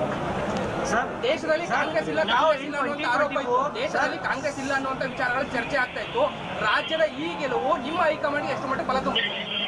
ನೋಡ್ರಿ, ಇದೇ ಹೇಳ್ತಾ ಇದ್ರು ಯಾವಾಗಲೂ ಕಾಂಗ್ರೆಸ್ ಮಾಡ್ತೀವಿ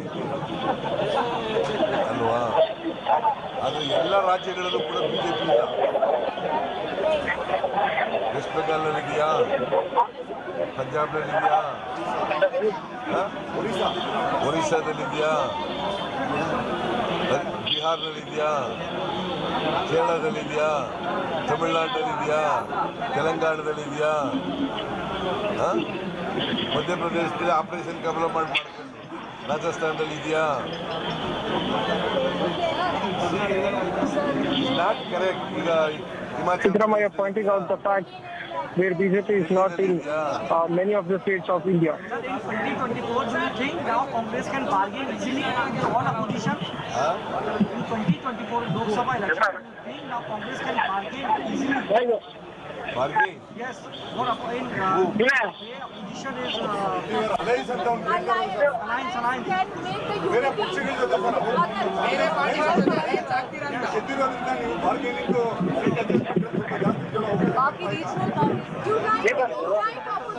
ಕೇಳ್ರಪ್ಪ, bargaining. It is not a bargaining. The hopes of Congress party is your answer. See, this result, this enthusiasm in the workers, in the cadre. That is why I said, ಈ ರಿಸಲ್ಟ್ ಇದೆಯಲ್ಲ, ಇದು ಮುಂದಿನ ಲೋಕಸಭಾ ಚುನಾವಣೆಗೆ ದಿಕ್ಸೂಚಿ ಆಗ್ತದೆ.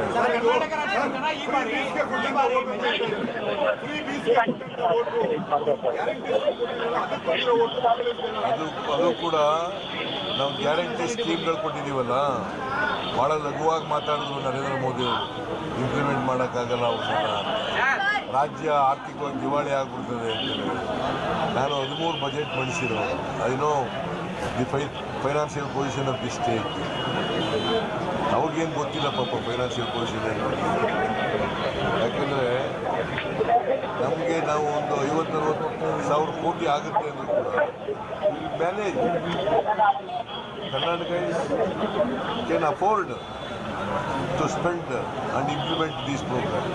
Sir, yesterday Mr. R. Ashok made a statement that even if BJP does not get majority, that they have a plan B in place, sir. R. Ashok, sir. What plan they have?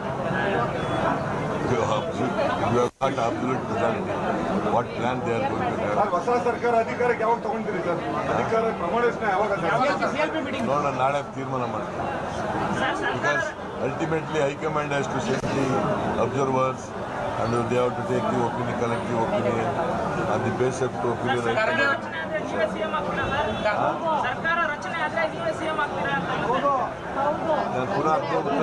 ಬೇರೆ ತರ ಪ್ರಶ್ನೆ ಕೇಳಿದೆ. ಖರ್ಗೆ ಅವರ ಹೆಗಲಿಗೆ ಸಂಪೂರ್ಣ ಜವಾಬ್ದಾರಿಯನ್ನ high command ನೀಡಿದೆ ಅಂತ ಹೇಳ್ತಾ ಇದ್ದಾರೆ. ಖರ್ಗೆ ಅವರ ಹೆಗಲಿಗೆ Mr. Siddaramaiah holding the press conference and talking about what made the Congress party victorious. Joining us on the broadcast is Dr. Abhishek Manu Singhvi, the third-time sitting MP, member of the CWC, also the chairperson of the Parliamentary Standing Committee, Jurish, and the national spokesperson. Dr. Singhvi, always a pleasure to speak to you. Today is a day of victory for the Grand Old Party. There must be introspection and victory as well. What worked for the Grand Old Party, sir? You see, the broader, larger points are more important than the nitty-gritty in this election. Sure. The first is that what worked was that the people of Karnataka, their intelligence, their incisiveness, and their difference of understanding between the right and the wrong, between the fake and the genuine. Let me tell you my first point. There has been no election where I've seen speeches begun by the top leadership of the BJP, by the middle leadership of the BJP, with directly, openly, crudely, communal, symbolic, religious, symbolic, divisive speeches. I'm not talking only Bajrang Bali. I'm talking of every speech starting with Sampradayik symbols, with divisive symbols. That the people of Karnataka stood firm shows their intelligence and incisiveness. Secondly, I am reminding through you the Honorable Home Minister who said to the whole nation, please take it in writing from me. It's going to be 150 seats minimum and remind me after the elections. But I'm only following his orders and reminding. Right. Thirdly, do you know the amount of money spent on these elections by the BJP? If all the parties are put together other than the BJP and multiplied by 100, even then it would not match. Somebody was telling me some fantastic, unbelievable figures for the cost of merely the petals and the flowers showered upon the Prime Minister. So here is a party with resources 100 to 1,000 times more than all the others put together, getting roughly half the seats. And I think it's important to note that there is now a clear understanding that the ambience is changing, the Vatavaran is changing. From Himachal to Karnataka, in Chhattisgarh, they have absolutely, the BJP has no setup. If you were to ask the name of a leader, Mr. Raman Singh's political history, there is no leader. In Madhya Pradesh, a good weather vane is the direction in which several BJP leaders are moving. There's a clamor at the doors of the Congress to join the Congress. That's usually a good weather vane because these people understand which way the wind is blowing. So are you suggesting, Abhishek Manu Singhvi, that this is some sort of a statement ahead of 2024? Because many people would argue that Karnataka one swings from one party to another and people vote differently in state and general elections is a trend that we've seen. What do you think it signifies for the Congress nationally? No, I just told you nationally that the ambience, the atmospherics is changing. This projection, false projection, fake projection, but effectively managed projection because of money power by the BJP of arrogance and infallibility is being slowly demolished. They can be beaten, they are vulnerable, is being now absorbed by the people. I don't believe, of course, that a state election result can be replicated or duplicated in the center. That's not what I'm saying. But on the one hand, we have some years of good governance left to show before 24, at least a year and a half or a year before we are able to show good governance and be the contrast which the people of Karnataka have from the 40% Sarkar, from the open, candid, camera captured moments of corruption, etc., etc. Then I think that makes a difference. Sir, can I ask you a follow-up question on this issue only? The thing is the Congress fought rightly so and successfully so a very local election. But when you get into the national issues arena, that's where the Congress seems to be lacking behind the BJP. So that's in states, a hyper-local election may win. But on the larger national narrative issues, do you believe the Congress will get a fillip from this? See, if you are asking about, I don't agree with that. There are states, I agree. There are some states in North India where an issue like Burqa or Tipu Sultan or this kind of Bajrang Bali issue may have resonance. I will also concede that Mr. Modi is very adept at exploiting it. But large swathes of Indian territory do not get swayed by such absolute, utter rubbish and nonsense. There are swathes of territory which we don't count just because we live in North India or just because we live in East India, or just because we live in West India. Sir, the last point on which Tamil you Nadu can doesn't move briefly like- touch upon is the leadership question for the Congress party. Well, as the Congress party says, there's only a healthy contest and no internal differences. But the competition that we have seen between Mr. D.K. Shivkumar and Mr. It is the Siddaramaiah... same. Yeah. Yeah. You see, madam, we keep hearing this is nice copy for the print and the visual media, but it's the same two persons, Yeah. the same 6 other leaders we have, the same people like Mr. Siddaramaiah, Mr. Shivkumar, Mr. Moily, Mr. whoever is there, Mr. Parameshwaran, etc. The same Mr. Surjewala, the same Mr. Venugopal. They all worked as a team under the leadership of the rallies of Rahul Gandhi, the rallies of Priyanka Gandhi, the rallies of a Karnataka person who's the head of the Congress, Kharge ji. I think all of it is the synergy and the collectivity. And let me tell you, for an old party with a legacy, I would be very sad if there was no spardha, no ambition, no competition like this. It's very positive to have multiple talents and leadership, but ultimately, just like smoothly we went through on a collective synergy with this figures and result, I think we will have the same smooth transition to a chief minister elected after the representatives of the centre talk to each and every MLA, get a sense of the consensus, and then you will have this news within 2-3 days. Well, sir, all eyes on that synergy and that transition that is to happen at the state and within the Congress party. Thank you, Dr. Singhvi, for joining us on the broadcast. Here on CNN News 18, we'll continue our non-stop coverage about the big Karnataka election. The Congress party clearly has the mandate. What lies ahead? Who would be the key face? The different voices coming in, slipping into a very short break.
के सामने रखना चाहूँगा।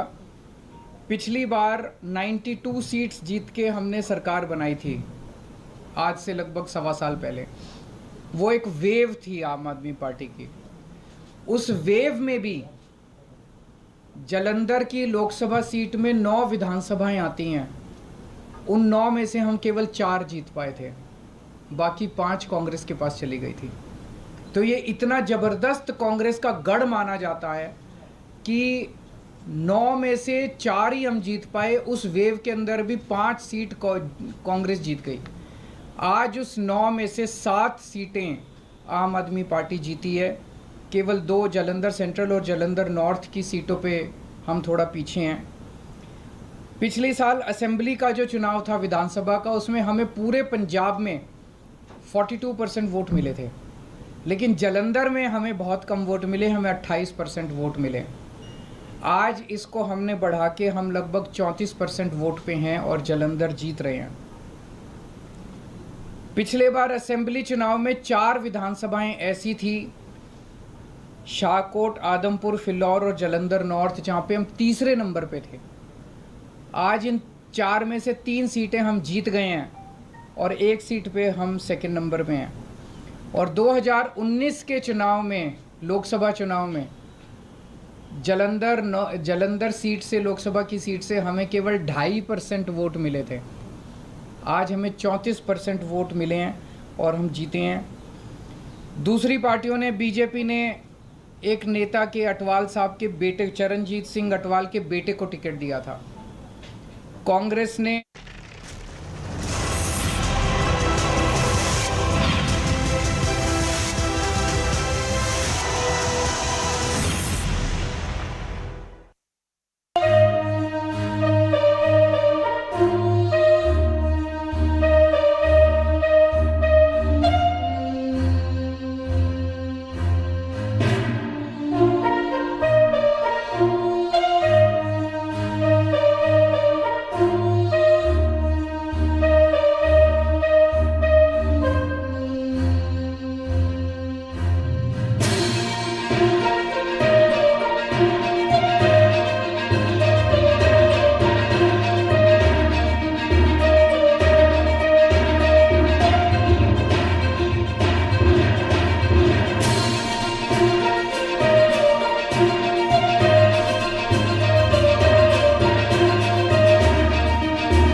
Welcome back. Thanks a lot for staying with us. It's jubilation in the Congress camp. We've heard from DK Shivkumar and Siddaramaiah already, both in celebratory mood. And now we're getting some more pictures coming in. DK Shivkumar with his brother, DK Suresh. We're also getting pictures of Randeep Surjewala with the KC Venugopal. I think they're feeding each other laddus. Let's go across to Prakash as well, our guest. This is going to be a big moment for the Congress party, even though this is a state which swings every term and you expected the incumbent to be battered a little bit. But the way the Congress has won with 134 in their tally right now is a big win for them. It's a big victory because, you know, even when they won in 122 seats in 2013, it was, post the Yediyurappa government, Yediyurappa going to prison, and then there were two other chief ministers that followed him. So it seemed like an easier election to win, but till the very end, most of us kept saying, we can't tell, it's a difficult election to call. For the people, it wasn't difficult at all. They were very clear, about this. Yeah, interestingly, as we were discussing, the BJP vote share is magically retained at 36%, but their conversion of seats has come down quite a bit. All of the JDS's chunk has gone to the Congress party. It seems like the consolidation of the anti-BJP vote has helped the Congress party and helped in a manner where, then you just run away with it. It helped because, had the 5% been concentrated, the loss of those 5% been concentrated in just a few districts of South Karnataka, it would have been different. But it has been spread over everywhere in Karnataka. You see, JDS is no longer concentrated. If you look on that map, they're all over Karnataka now. That spread has definitely eroded, the possibility of this conversion of voting percentage to seats that BJP used to have as an advantage. Let me throw a tough one at you. We're all wondering what happens in the Congress camp now. You've seen both DKS, who was very emotional, cried, shed a few tears. You've heard from Siddaramaiah also. What did you make of both of their body languages and tone and tenor? And what do you think is going to happen? Who's going to be the chief minister? I think the relaxed manner in which, Mr. Siddaramaiah was talking to, people who were throwing questions at him suggests that he's confident that he will become the chief minister, and possibly he will become, I think, too. But, Shiv Kumar's outburst, that emotional nature also suggests that he will eventually come to terms with it, and he'll see that there's a great opportunity with such a mandate to be there for 5 years and bide his time maybe. I think they will form a stable government that will last 5 years, and I think many people, even BJP supporters, after the initial shock of defeat, will come around to think, and this is a good idea, and they'll welcome a stable government, Yeah, that's the most important thing, because Karnataka hasn't seen that in some time. The political stability and the political drama has been very characteristic of the politics of Karnataka, at least for the last 5 years, Shivani. That's exactly what we have seen. And in that sense, this is a good verdict in that sense, isn't it? Yeah, I mean, is there this should really... be this stability and absolutely none of what we saw last time. The manner in which the JDS votes has gone to the Congress party, including the BJP votes that have been transferred, all that is a fascinating story for a state like Karnataka. We'll continue tracking all of this and the breakdown of the victory for the Congress party and all the voices here. For now, slipping into a very short break.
mandate and the result is well known.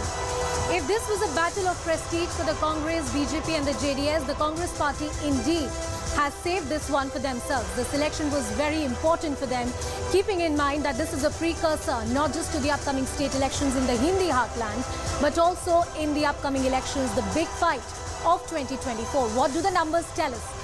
Let's put it out for you here on the graphics that we are putting out, and this is the number as they stack up.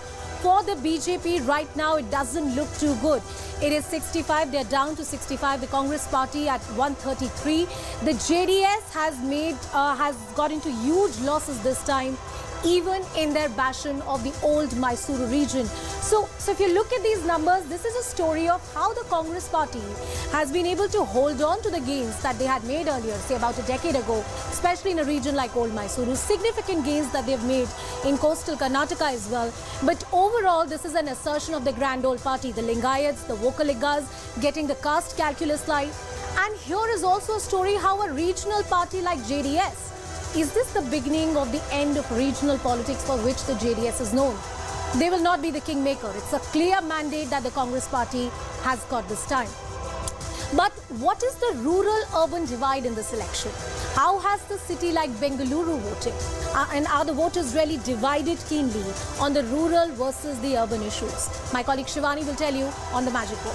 Yeah, thanks a lot, Anusha. You know, just let's begin with the Bengaluru region, because on the magic wall, this is the only region that is coming as a little bit of a bright spot for the BJP. So you look at the Bengaluru region, out of the 32 seats in this very congested area, the Congress has retained 17 of its seats. The BJP has won 15 though this time around, which is up 4 from last time. And all of their 4 gains have come from the JDS's kitty. So this just goes on to show that there is only that bright spot in Bengaluru, the Prime Minister's road shows, obviously a lot of their big MPs, big faces campaigning here. Some result has come here, but I want to, because we're talking about Bengaluru, which has both urban and rural, I want to go across to some of our filters. Let me see urban seats first, because urban seats, traditionally speaking, the Congress does well.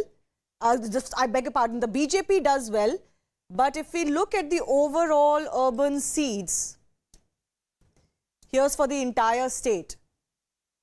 I beg your pardon. This is just, there's another filter here.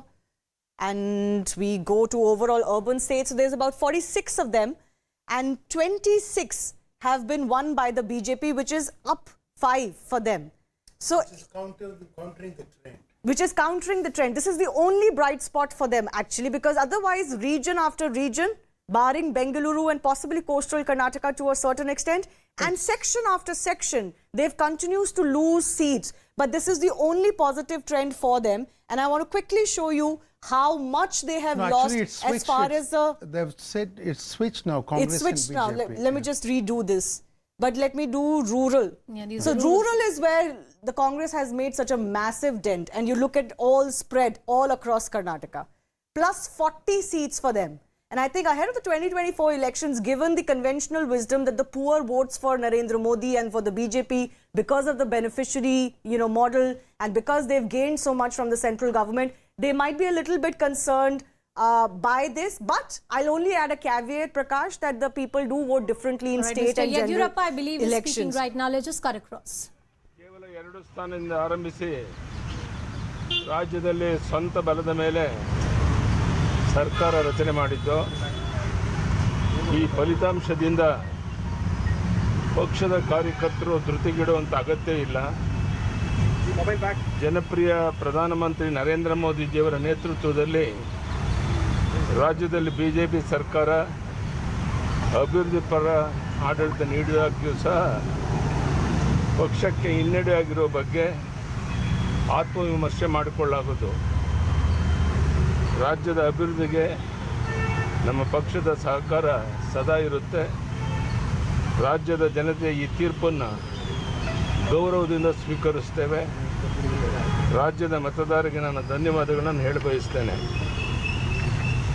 Victory and defeat are not new to Bharatiya Janata Party. Started with only 2 seats. BJP has grown to form the government in the state on its own strength. Party workers need not to be panicked by these results. Although the BJP government, under the leadership of the popular Prime Minister Shri Narendra Modi ji, has given a pro-development administration in the state, we have lost the election. We will introspect about the party's setback. We will give all cooperation for the development of the state. I respectfully accept this verdict of the people of the state. I want to thank the voters of the Karnataka state. Thank you. Sir, Congress. Sir, what do you think has gone wrong this time for the BJP in Karnataka? Sir Congress ನಿರೀಕ್ಷೆ ಮೀರಿ ಗೆಲುವು ಸಾಧಿಸಿರುವಂತದ್ದು. So Congress ಈಗ ಒಂದಷ್ಟು ಗ್ಯಾರಂಟಿಗಳು ಕೊಟ್ಟಿತ್ತು. ಈ ಕಾಂಗ್ರೆಸ್ ನೀವು ಏನು ಹೇಳಕ್ ಬಯಸ್ತೀರಿ ಈಗ? ನೋಡಿಯಪ್ಪ, ನಾನು ಇಷ್ಟೇ ಅವ್ರಿಗೆ ಹೇಳಕ್ಕೆ ಇಚ್ಛೆ ಪಡುವಂಥದ್ದು. ನೀವೇನು ಮನೆಗೆ ಹೋಗಿ ಗ್ಯಾರಂಟಿಯನ್ನು ಕಾರ್ಡನ್ನು ಕೊಟ್ಟು ಇದನ್ನು ಮಾಡ್ತೇವೆ ಅಧಿಕಾರಕ್ಕೆ ಬಂದ ತಕ್ಷಣ ಅಂತ ಹೇಳಿದ್ರಿ. ನಿಮ್ಮ ಭರವಸೆಯನ್ನು ಈಡೇರಿಸಬೇಕಾಗಿರೋದು ನಿಮ್ಮ ಕರ್ತವ್ಯ. ನೀವು ಹೇಳಿದಂಥ ಭರವಸೆಯನ್ನು ಈಡೇರಿಸಬೇಕು ಅಂತ ಈ ಸಂದರ್ಭದಲ್ಲಿ ನಾನು ಒತ್ತಾಯವನ್ನು ಮಾಡ್ತೀನಿ. ಚುನಾವಣೆ ಮೇಲೆ ಎಫೆಕ್ಟ್ ಆಗುತ್ತೆ sir? We did go to every places with our report card to tell people the kind of work that we have done it to them. Tried approaching them all that way. ಪ್ರಧಾನಿ ಮಾಡೋಕ್ಕೆ ನಮ್ಮ ಶಕ್ತಿ ಮೀರಿ ಎಲ್ಲ ಪ್ರಾಮಾಣಿಕ ಪ್ರಯತ್ನ ಮಾಡ್ತೇವೆ. ಈ ಒಂದು ರಿಸಲ್ಟ್ ಲೋಕಸಭಾ ಚುನಾವಣೆ ಮೇಲೆ ಯಾವುದೇ ಪರಿಣಾಮ Sir, what do you think has gone wrong? It will have no effect on the Lok Sabha election. Sir, what do you think went wrong with the BJP, what do you think has gone wrong with the BJP this time as far as the strategy is concerned? And also, sir, you were not at that actively campaigning as well. No, madam, that is not correct. From last 3-4 months, I toured and attended the state, and you know very well, I have not even one day I have not taken rest. Even then we lost the election. Natural. Sir, but what do you think has gone wrong as far as the strategy of the BJP is Too early concerned? to say anything. We will introspect about all these things and we will come back to you. Sir, they also say local anti-incumbency. Sir, where do you think the BJP went wrong? Yeah, that was B.S. Yediyurappa's not really answering questions that were being raised by journalists. But right now, yes, the focus is on the Congress party, and we have Congress strategist Naresh Arora joining us live. Mr. Arora, congratulations. You have been working very closely with D.K. Shivkumar for over 2 years. What do you think worked for the party, and particularly when it looks like, you know, anti-incumbency vote, or is it also pro-Congress vote? Thank you, Maria. Thank you for your wishes and greetings. Yes, I think that it is a combination of both. But the biggest factor, according to me, has been the consistency and the sustenance of the Congress party in last 2 years. Because generally, if you see in different elections, the Congress party just comes to get the things going in the last 2 months, 3 months, 4 months, max 6 months. But here it has been a consistent effort of 2 years. And Mr. Shivkumar has been on the ball from day one. Since the day he came out of the jail and he was made the PCC president, and since the time we joined in, he has not seen him resting for a day. And of course, when he's not resting, he's not allowed anyone else to rest also. So he has not let anybody rest. But then again, you know, is it that the Congress this time around had an answer to the questions that you were raising against the BJP? That in the sense that it was a positive campaign, and the push and pull that has been there of D.K. Shivkumar and Siddaramaiah, that you know visibly was ironed out during the campaign, and perhaps now that we are seeing post the results, it will be settled later. Was that an understanding between the two leaders? Of course, both of them are seasoned politicians and have seen many elections, and they were of the clear view that they have to see that the party doesn't suffer because of any internal competition or whatever we can say, that they have to bring to the fore a united face, united leadership, and the message has to be clear to their own workers and cadres, and of course the public. And for that, they made some conscious decisions. You would have seen them on camera, you could have seen them on social media, and in ticket selection, which is always a contentious thing in Congress party. And both were of the view that the winners need to be given tickets. And from there it started off, and you can see the results today. And how much of that promise that was made by the Congress, the 5 promises that made to various, you know, each and every home, I would say, in which people would come and flash that ye Congress ne promise kiya, how much of that worked? First of all, the word was guarantee. And the word guarantee was chosen very consciously. People and Mr. Shiv Kumar was of the clear view that the people need to believe in us also, that whatever we are saying, we are going to be delivering it to them. And if you would have seen one video of Mr. Shiv Kumar and Mr. Siddaramaiah, in which both of them in one voice said that in the first cabinet meeting, they are going to get those guarantees implemented. They have calculated, we sat for hours, and it was not that these guarantees came up just out of thin air in last 2 or 3 months. They have been worked on since last 1.5 years. What all are the issues which matter to the people? What are the issues which we can address? Because making frivolous promises is never going to catch any kind of attention, as you have seen in many other elections. For example, we have a recent example of Gujarat, in which a same party who had ridden the wave of guarantees in another state was not able to make that much of impact, because people need to believe in you and you need to give them a way forward. So those guarantees are very close to the party's heart, the party president's heart, and of course they are committed to deliver them as and when they are sworn to power. And you made that comparison that these were the same set of guarantees only also in the state of Gujarat, but it did not work, but it worked in the state of Karnataka, and now we are looking at a number of 135 plus. Was this a number that you all were expecting? Our internal number was 141, Maria, and Mr. Shiv Kumar has many times said it on camera as well. So I think that there are some misses which close seats we are trailing or we have lost. But still it is a satisfying victory, because it is not an easy battle, that to contest against BJP's election machinery and with the other things which come along with it. And then, of course, you have to mobilize the Congress party cadres, the Congress party leaders need to be kept together. There are many challenges. And guarantees which I was talking about were not about the Congress party's guarantees in Gujarat. Another party, Aam Aadmi Party, which gave the guarantees in Punjab, gave similar kind of guarantees in Gujarat, which didn't work. So my point in case here is that guarantees also need to have credibility. It needs to be coming from the people who people can believe in, that this could be delivered, this can be worked on. And then you lay out the path also, the roadmap also. So I think Mr. Shiv Kumar was conscious of that effort, and in our internal meetings, in the meetings which were held with the stakeholders, it was worked upon, and then these guarantees were arrived at. And I'm pretty sure that they are committed to it and they will be wanting to get them delivered as soon as they can. Was there an effort to say that DK Shiv Kumar and Siddaramaiah do not have issues, and it is about ensuring that the party wins, and only post-election will the chief ministers, who will be the chief minister, that question will be answered? In any case, this is not a chief ministerial election direct. It is an election which elects MLAs, and then MLAs elect or select or nominate or whatever the process the party goes through for the chief minister. But as I said earlier, both of them were very conscious of this fact that they need to get the candidates winning. If the candidates don't win, then there is no position of chief minister to discuss about also. So now the candidates have won. Congress has the majority. Now I'm sure both of them will sit together with the senior leadership, whosoever are the decision makers, and they will make a decision which is in the good interest of the state. So you are, what made Mr. DK Shiv Kumar get emotional after the results?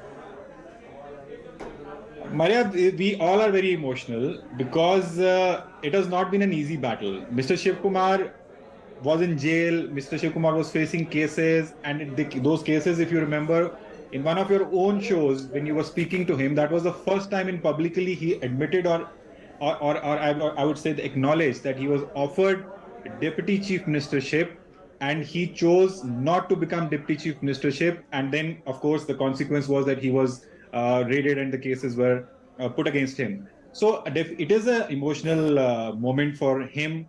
I myself was raided. I mean, a political consultancy being raided is a first. There's not a single political consultancy in the country who has been raided. I was raided for 3 days. So it was a turbulent ride. And we all are emotional today. He is more emotional than most of us that it has reached a logical conclusion, and we hope that it continues to stay that way. And the Vocaliga constituency, which seemed to have shifted from the JDS, the traditional JDS, to now to the Congress, do you think that credit goes to Mr. DK Shiv Kumar? It is a pretty obvious thing that the Congress party was projecting 2 leaders along with some other leaders. The by protocol CLP and the PCC come from their respective caste, and Mr. Shiv Kumar represents the caste which you are talking about. And if the vote is being shifted, he has worked very hard in those areas, and the results are there. And definitely, I think that because if you there was a tweet I made on the day of his nomination in Kanakpura that Mr. D.K. Shivkumar is going to be winning by the highest margin in the state. I'm just being told that the margin of victory is 1,22,000. Naresh, just hold on to your thoughts. We have to go straight to the press conference that is being addressed by the Congress chief. You describe this win, sir. Silence. ಈಗಾಗಲೇ ಕರ್ನಾಟಕ ಜನತೆ ನಮಗೆ ಭಾರಿ ಬಹುಮತವನ್ನು ಕೊಟ್ಟಿದೆ.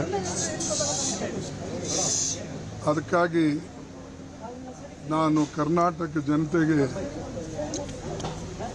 ಬಹಳ ಹೃತ್ಪೂರ್ವಕವಾದಂಥ ಅಭಿನಂದನೆಗಳ ಸಲ್ಲಿಸ್ತೇನೆ. ಅವರಿಗೆ ನನ್ನ ಕೈ ಜೋಡಿಸಿ ನಮಸ್ಕಾರಗಳನ್ನು ಮಾಡ್ತೀನಿ. ಏನು ಜನ ನಮ್ಮ ಮೇಲೆ ವಿಶ್ವಾಸ ಇಟ್ಟಿದ್ದಾರೋ ಆ ವಿಶ್ವಾಸಕ್ಕೆ ಪಾತ್ರರಾಗ್ತಕ್ಕಂಥ ರೀತಿಯಲ್ಲಿ ನಮ್ಮ ಸರ್ಕಾರ ನಡ್ಕೊಳ್ತಿದೆ ಅನ್ನತಕ್ಕಂಥ ಒಂದು ಆತ್ಮವಿಶ್ವಾಸ ನನಗಿದೆ. ಮತ್ತು ಜನರಿಗೂ ಕೂಡ ನಾವು ನಿರಾಶೆಗೊಳ್ಳದೆ ಎಲ್ಲನೂ ಕೂಡ ಏನು ನಾವು 5 ಗ್ಯಾರಂಟಿ ಕೊಟ್ಟಿದ್ದೇವೆ, ಆ 5 ಗ್ಯಾರಂಟಿ ನಾವು ಅನುಷ್ಠಾನದಲ್ಲಿ ತರ್ತಕ್ಕಂಥ ಎಲ್ಲ ಪ್ರಯತ್ನವನ್ನ ಮಾಡ್ತೇವೆ ಮತ್ತು ಕೊಡಿಸ್ತಕ್ಕಂಥದ್ದು ಸರ್ವ ಪ್ರಯತ್ನವನ್ನ ಮಾಡ್ತೇವೆ. ಆಮೇಲೆ ಜನ ಈ ಹಿಂದಿನ ಸರ್ಕಾರಕ್ಕೆ ಬೇಸತ್ತು ನಮಗೆ ಅಧಿಕಾರ ಕೊಟ್ಟಿದ್ದಾರೆ. ಅದಕ್ಕೆ ಇದನ್ನ ಸದ್ಬಳಕೆ ಮಾಡಿಕೊಳ್ಬೇಕು ಮತ್ತು ಜನರಿಗೆ ಅದರಿಂದ ಸಹಾಯ ಆಗಬೇಕು. ಸಾಮಾಜಿಕ ಮತ್ತು ನಮ್ಮ ವೆಲ್ಫೇರ್ ಸ್ಕೀಮ್ಸ್ ಏನಿವೆ, ಕಲ್ಯಾಣಕಾರಿ ನಮ್ಮ ಕಾರ್ಯಕ್ರಮಗಳು, ಅವು ಜಾರಿಯಲ್ಲಿ ನಾವು ತರ್ತೇವೆ.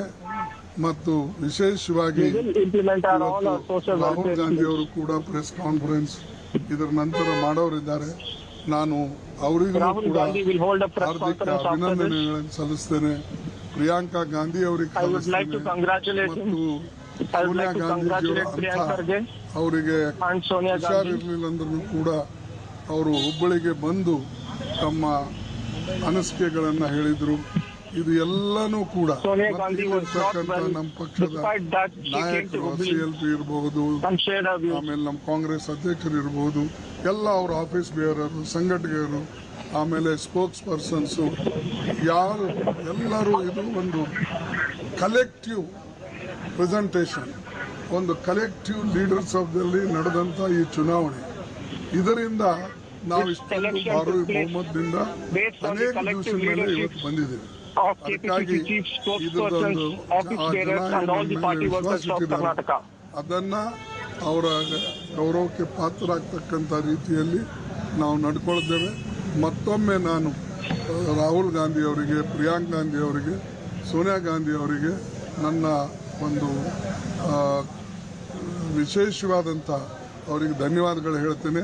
ಯಾಕಂದ್ರೆ ಅವರು ಎಲ್ಲರಿಗೆ ಹೋಗ್ಬೇಕು. ಅದೇ ರೀತಿಯಾಗಿ ಇಲ್ಲಿ ನಮ್ಮ ಸೆಕ್ರೆಟರಿಗಳು AICCಲಿಂದ ಬಂದು ಇಲ್ಲಿ ಕುಂತು, ಸುರ್ಜಿವಾಲಾ ಅವರು ಇರ್ಬೋದು, ಆರ್ಗನೈಸೇಷನ್ ಸೆಕ್ರೆಟರಿಗಳು ಎಲ್ಲರೂ, ನಾವು ಒಬ್ಬರ ಹೆಸರು ಅಂತ ಹೇಳೋದಿಲ್ಲ, ಎಲ್ಲ ಜನ ಒಕ್ಕಟ್ಟಾಗಿ ಇದು ಒಂದು ಕಲೆಕ್ಟಿವ್ ಶೋ. ಇದು ನಾವು ಕೂಡಿದ್ರೆ ಈ ರಿಸಲ್ಟ್ ಬರ್ತದೆ ಅನ್ನತಕ್ಕಂಥದ್ದು ನಾವು ಎಲ್ಲರೂ ತಿಳ್ಕೊಂಡಿದ್ದೀವಿ. ಅದಕ್ಕೆ ಇವತ್ತು ನನಗೆ ಇಡೀ ದೇಶದಿಂದ ಎಲ್ಲರೂ ಫೋನ್ ಮಾಡ್ತಾರೆ, ಎಲ್ಲ ಸ್ಟೇಟ್ಲಿಂದ ಕಾಂಗ್ರೆಸ್ ಅಧ್ಯಕ್ಷರು, ಅವರು ಇವರು. ಅದಕ್ಕಾಗಿ ನಾನು ನಿಜವಾಗ್ಲೂ ಕರ್ನಾಟಕ ಜನತೆಗೆ, ಅವರ ಪ್ರಬುದ್ಧತೆಗೆ, ಅವರ ಒಂದು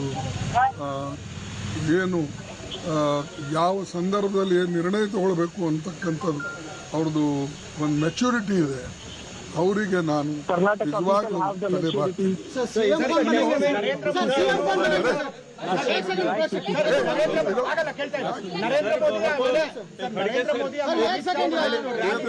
एक पूछे तो बोलते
right, welcome back on this special broadcast here with CNN News 18 as we continue to track all that's happening in Karnataka right now. Look at those numbers, 138, 65, 18 and 13. The Congress party clearly with the huge leads. Well, let's show you this here. For the Congress party, right in the center, 138 out of the 223. This is the winnability score, 62%. These numbers are largely about how the party has been successfully able to consolidate their vote share. The voting percentage, how the BJP has kept it intact, that might be another story. But this is how the conversion has really happened seat by seat for the individual political parties. And this time, Congress party clearly has an edge, which is a differentiator from the last time. The BJP with just about 29% and the JDS down to 9%. This election is also a story about the decimation of the JDS, how they seem to be losing their bastions, and perhaps this is now a clear two-way fight. It was a clear two-way fight between the BJP and the Congress. I want to cut across to my colleague Shirin Elizabeth. She's tracking all the developments from the Congress party headquarters. There you see all the doles and the laddus. It's the day of the Congress party today. Sharon, what's happening on the ground? Give us a sense about what is the mood at the Congress party headquarters. Well, a very upbeat mood after a very, very long time that we are seeing at the AICC headquarters, and the celebration starts. All right, we seem to be losing that audio of Shirin Elizabeth. We'll just try and fix that in a bit. But as Shirin was pointing out, the mood is quite upbeat and as expected, so on the expected line. Look at that number sharply going up to 138.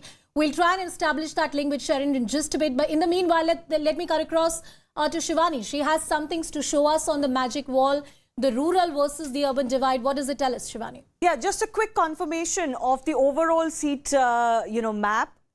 It's a sea of blue this time around, all across Karnataka, virtually in every region, minus a little bit in Dakshin Kannada and Udupi, which is coastal Karnataka, which the BJP has managed to retain quite a bit. And this is a map of Bangalore as well, and I will show you this in detail. Here also the BJP is not done too badly, the only two bright spots for them. So if I want to talk about Bengaluru region, just a confirmation of the numbers we were showing you earlier. As I was showing you earlier, the BJP's gained 4 seats here, the Congress lost about 1, but these numbers are switching a little bit. The JDS loss is turning out to be the BJP's gain. But the more important factor, let me go to home. All right, so those are the different numbers that Shivani is just pulling out. Yeah, just 1 second. Yeah. Going back across to the filter, and I wanted to show you the urban versus the rural divide. Seats, So last time the numbers were jumping just a little bit. This is the confirmation of the urban seats. 46 urban seats. The Congress has gained 4, but the BJP has not lost too much. This is the only place, because of the Bangalore effect as well, they've managed to retain a little bit of their hold on urban seats, where they usually tend to do well. They are, of course, known as a party which is an urban party, preferred by the middle classes and upper middle classes. But this is a confirmation of that rural switch. And this would be a bother for them. They've lost 30 of these rural seats. The Congress has gained 44. So the minuses of the BJP and the JDS all have gone to the Congress. And I was saying earlier, there are gains for everybody here in the Congress. And of course, even as we continue to talk about the chief minister post, Siddaramaiah as the tall leader, former chief minister, and of course, all around acceptability, vocaliga factor for the DKS. There's, of course, Rahul Gandhi, who did Bharat Jodo Yatra. The constituencies where he passed from have actually done well for the Congress party. Mallikarjun Kharge comes from Karnataka. First big win for him as the Congress president. So a little bit for everyone. A lot of the credit, though, they'll give to the Gandhi family. Let me go across to Shireen, who's back with us. Shireen, what's the mood like, and who are they crediting with this win in Karnataka in the Congress office?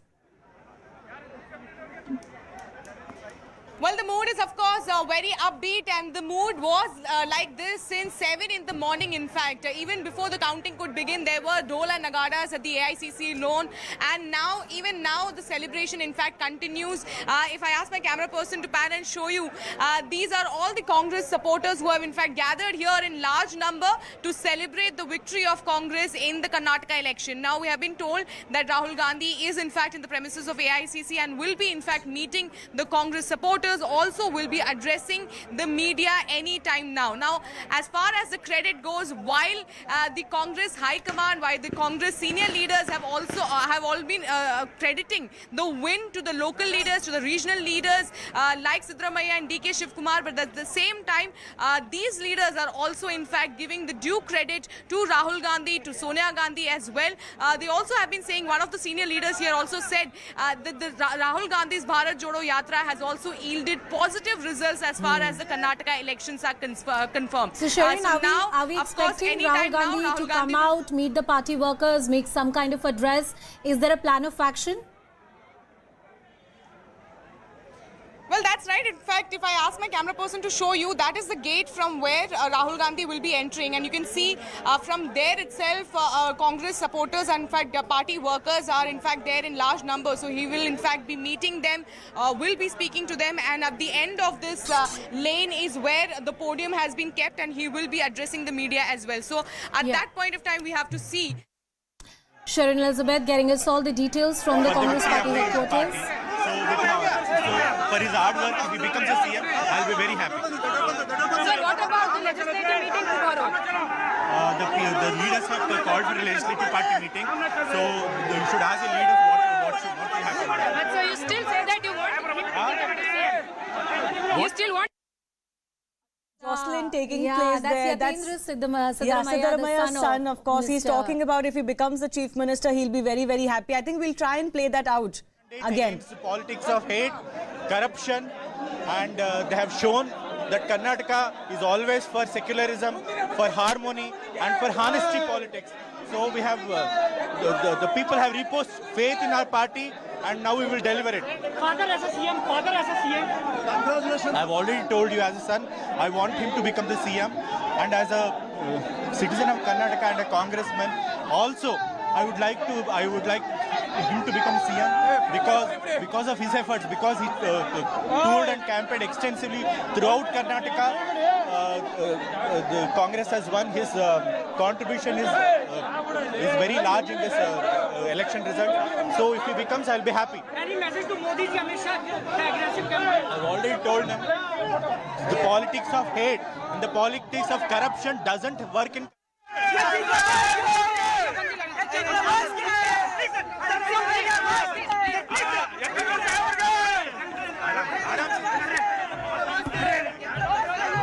So congratulations, Congress has won it. Your father has won it from Varuna. Yes, the people of Karnataka have rejected politics of hate. They have stood for peace and harmony in the state, and they have stood for secularism. So this is a win for our values, our ideology of the party. So there's also they have rejected the corruption also. Karnataka has seen a massive corruption in the last 4 years after BJP has come into power. So they have rejected corruption and politics of hate. But sir, now there's a huge curiosity about who is going to be the next CM. As I have already told you, there's a process in our party. So the first elected MLAs, they have to elect a leader of the opposition, the leader of the assembly first, and with the approval of the High Command, that person will become the Chief Minister of Karnataka. But as a son and as a congressman, I have seen how my father has toured the entire state and how he has given his everything to for the victory of the party. So for his hard work, if he becomes a CM, I'll be very happy. Sir, what about the legislative meeting tomorrow?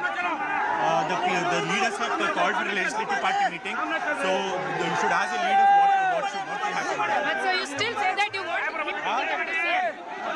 You still want him to become the CM? Yes, as I told, no, as a son, as a congressman, as a citizen of Karnataka, I want him to become CM again. Thank you so much, sir. Thank you. That was Mr. Siddaramaiah's son, and you heard from him. A lot of jostling around. My colleague Ritu getting us that exclusive voice and conversation. Shivani, let's also talk a little bit about the factor of the Gandhi family that you were earlier talking about, and how the campaigning is happening. And he's on air right now. Yeah, very quickly. I have a list of the constituencies or the districts he went through in his Bharat Jodo Yatra. 7 of them, the Congress has a good strike rate, meaning 50 or over 50% in all 7 of those districts. Chamarajanagar, Mysore, Mandya, Tumkur, Chitradurga, Bellary, Raichur. Out of 51 constituencies that his Bharat Jodo Yatra crossed, they won 36. So that's not a bad strike rate for the Bharat Jodo Yatra, and that's why he will be given credit in Karnataka. Bharat Jodo Yatra was seen as a precursor to some kind of success, political success that the Congress party can build in the state. It has happened. Well, Rahul Gandhi right there, all set to address the media. It is the regional stalwarts like Mr. D.K. Shivkumar and Siddaramaiah who have got this party this victory. But yes, the central leadership was critical in their role in terms of ensuring that there are no differences.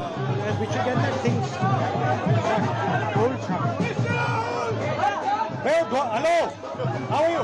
वो ढोल बंद करा दो। राहुल जी जिंदाबाद।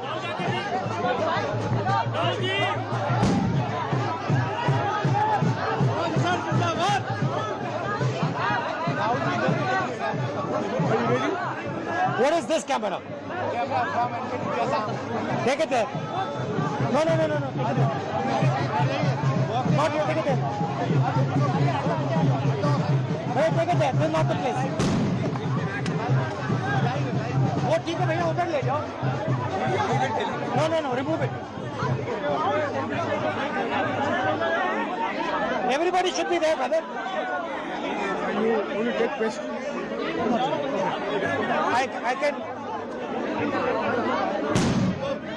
भैया ये पटाखे बंद करवा दो। साथियों, राहुल जी आपको संबोधित करेंगे, प्लीज शांत हो जाइए। I switched it off. शांत हो जाइए। साथियों शांत हो जाइए। राहुल जी अभी प्रेस को संबोधित करेंगे। शांत हो जाइए प्लीज। जिंदाबाद। नमस्कार। नमस्कार। नमस्कार। नमस्कार।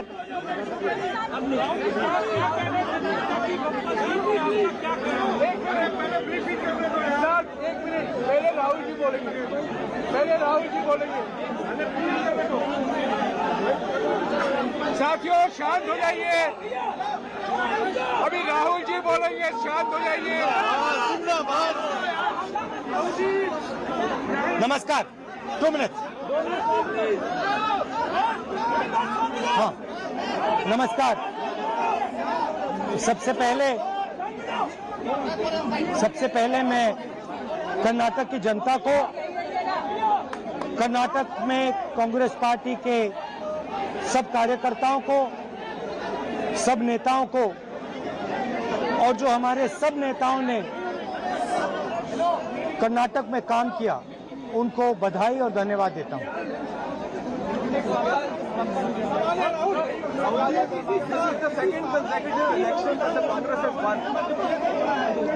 देखिए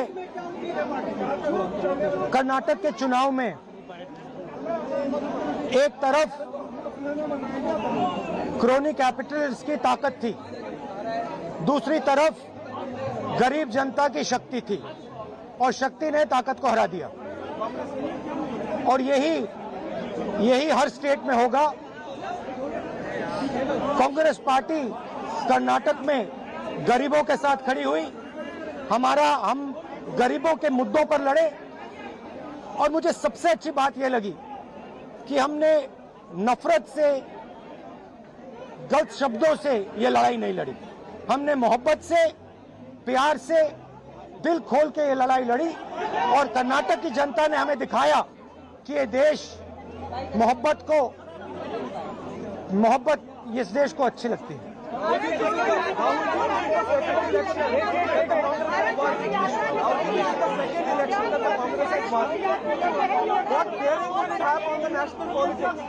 कर्नाटक में नफरत की बाजार बंद हुई है, मोहब्बत की दुकानें खुली हैं। ये सबकी जीत है। सबसे पहले ये कर्नाटक की जनता की जीत है। हमने चुनाव में कर्नाटक की जनता से, गरीब जनता से 5 वायदे किए थे। मैंने अपने भाषण में कहा, खारगे जी ने भाषण में कहा, सब नेताओं ने भाषण में कहा था कि हमारे 5 वायदे हैं। हम इन वायदों को पहले दिन पहली कैबिनेट मीटिंग में पूरा करेंगे। मैं फिर से कर्नाटक की जनता को दिल से बधाई देना चाहता हूं धन्यवाद देना चाहता हूँ। नमस्कार, जय Hind. Thank you.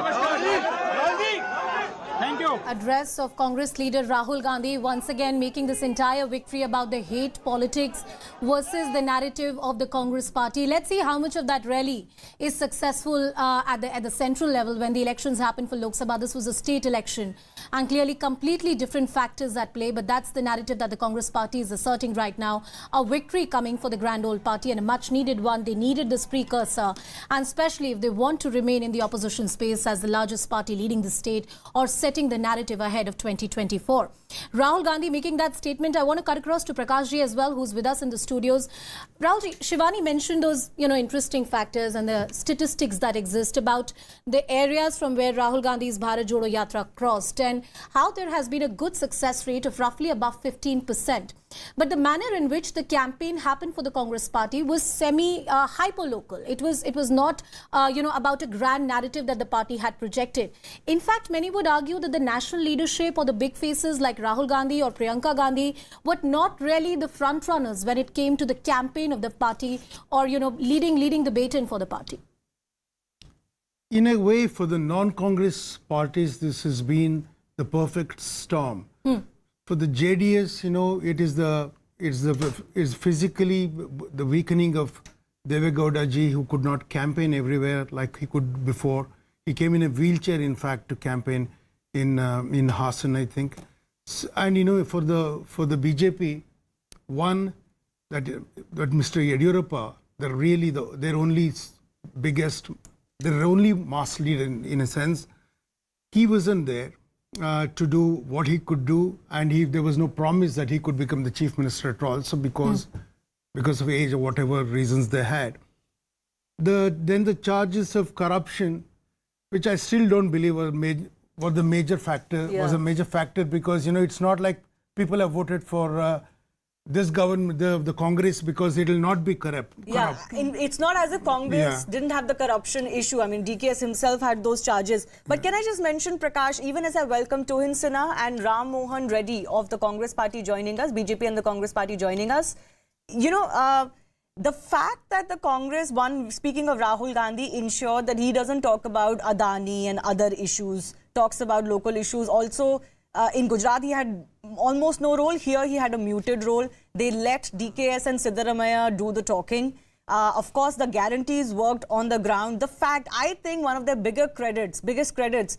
and Ram can come in here, is that despite differing ambitions at the very top of DKS and Siddaramaiah, at least throughout the entire campaigning, they kept it together. And I think this is to their credit.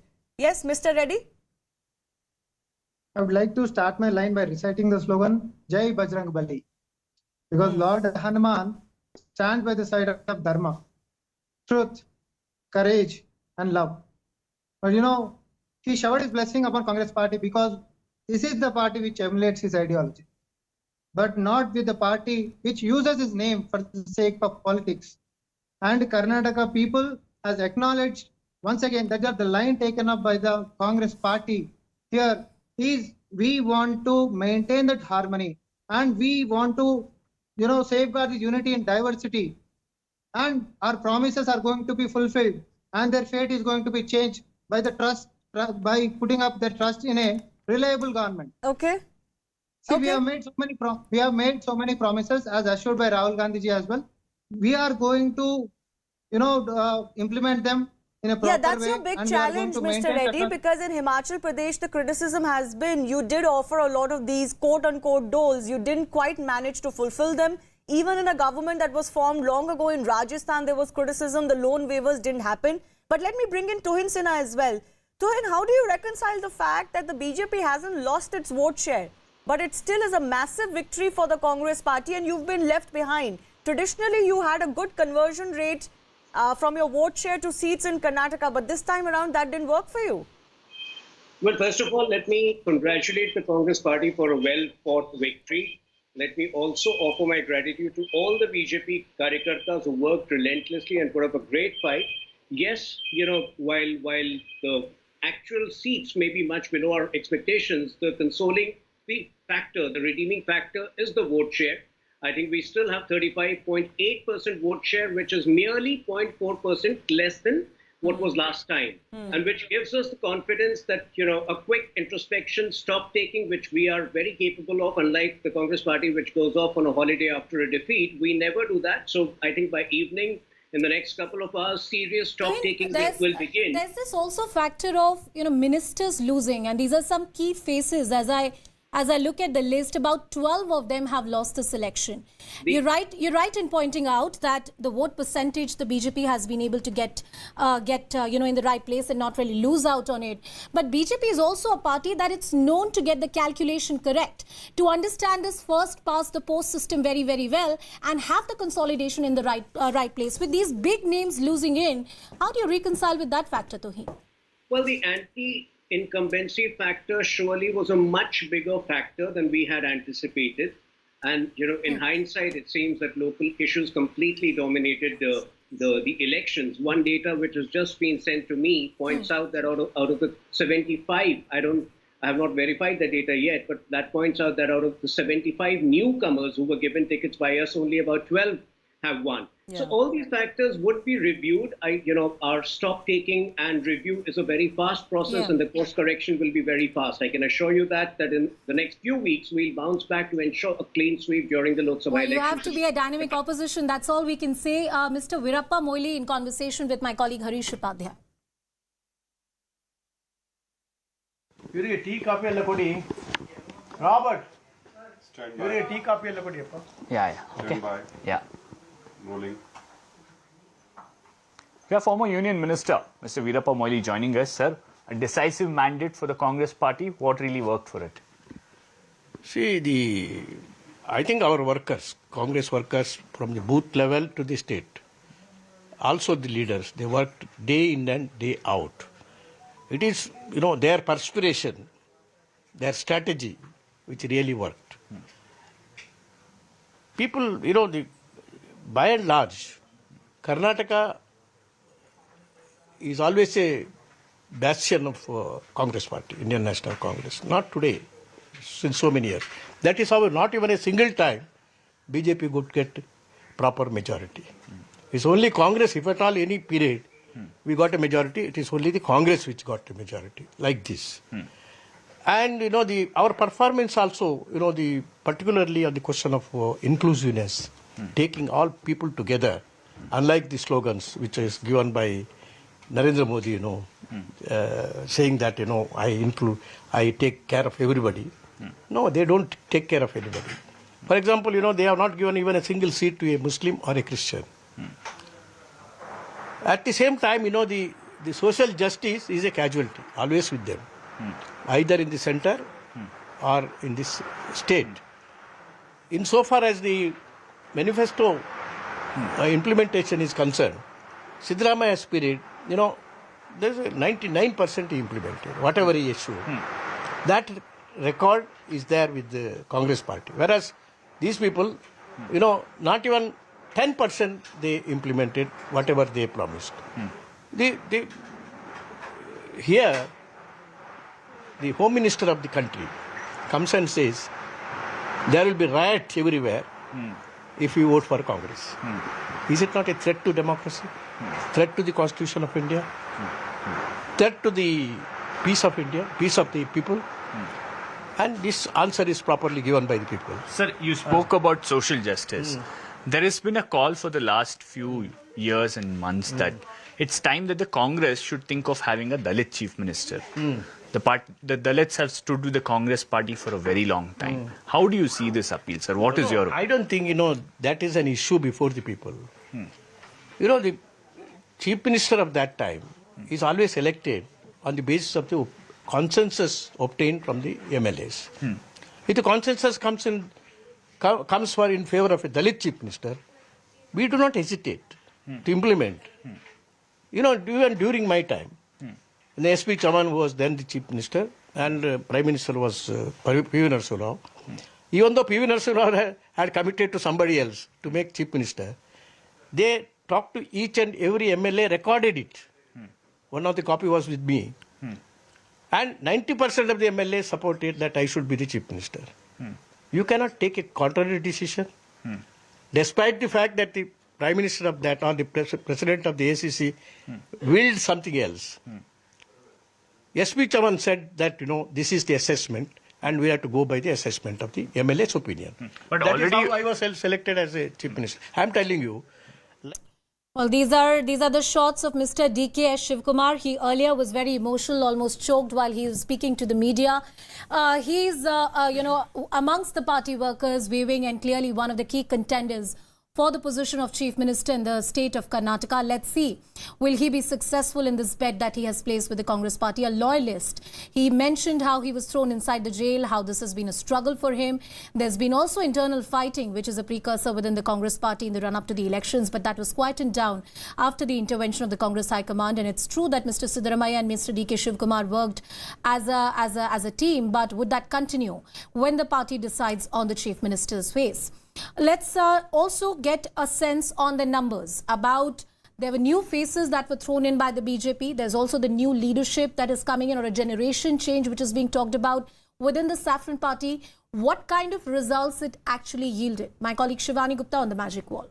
Yeah, so take a look at the 28 seats where the sitting BJP MLA was dropped. Out of that, the BJP's managed to retain only 13. They've lost 14. And all of those 14 have gone to the Congress's kitty. So from one of those seats, so BJP had 28 out of those seats. Out of those, the Congress has now managed to gain 14 seats where their sitting MLA was dropped. There was a rebel situation here also. That is why there's a difference of 1 seat.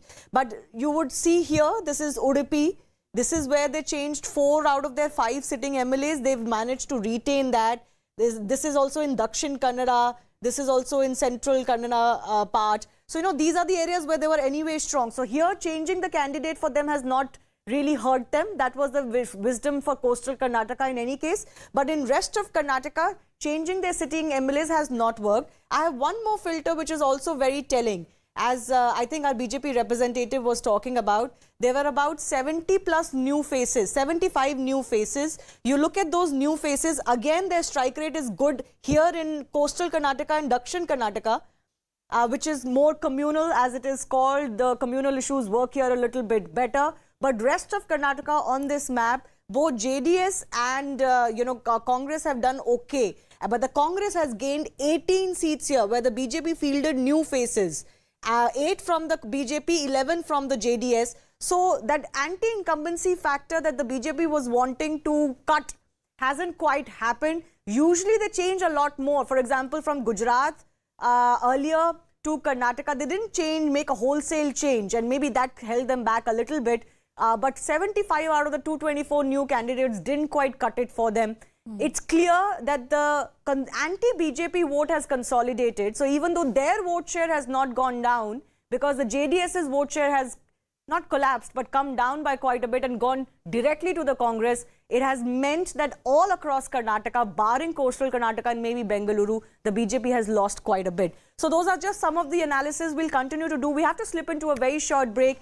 As it stands right now, it's a massive win for the Congress party, but the biggest issue for them is, will they be able to cordially set the next chief ministerial phase, or could there be trouble there? You see DK Shivkumar almost on a victory lap. We'll get you more visuals from Karnataka in just a bit.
not only analyze and we will see that what are the gaps, and we will go ahead and reorganize the party and come back during Lok Sabha election.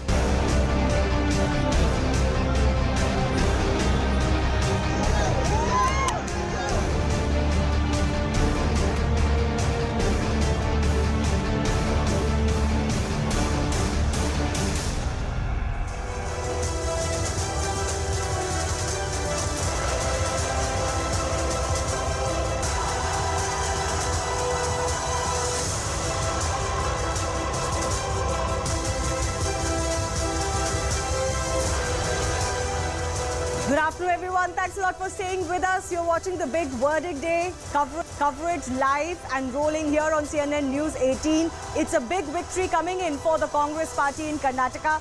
Very much on their expectations and the claims that they had made. So they're hovering about the 135 to 137 number, which by far is one of the biggest wins that the Congress has had in the state of Karnataka. It seems like everything worked in their favor. So they've managed to, of course, make sure that their leaders work together and bring all of the castes and the sub-castes together. They've managed to ensure they keep the election local, barring a few hiccups. They've also managed to ensure that their guarantees reached everybody on the ground, and therefore the results are pouring in. The other big story of this election, of course, is the fact that the JDS's vote share is going to the Congress's kitty completely. The BJP not losing much of its vote share, but actually losing a lot of the seats that it had. And it has lost seats from across Karnataka. It's not really just one region alone. That's the confirmation of the numbers of the vote share. 36% stays virtually the same for the BJP, but 43%, and all of it has come from the JDS. From 18, it has gone down to 13% for the JDS. The big update is that we've heard from both Siddaramaiah and DKS. Both of them are going to make their claim. There is a legislative party meet that's going to happen tomorrow for the Congress party. But while DKS was emotional, Siddaramaiah was supremely confident. Exactly who will become the next chief minister is possibly the only hiccup for the Congress party. And Anusha, here the issue is that Siddaramaiah is the mass leader. He will continue to be that mass leader. He has been obviously told that some indications are coming in from our correspondents in Karnataka that he is someone who was seen as the head. And DK Shivkumar possibly as his deputy will possibly have to wait for a little bit of time. Will he do so or not is the big question. How will they manage those ego equations? You also have that pitch coming in that perhaps there should be a Dalit phase that the Congress party should field in. There are a lot of tribal seats and perhaps Dalit belt where the Congress party has been able to get some kind of seats and numbers.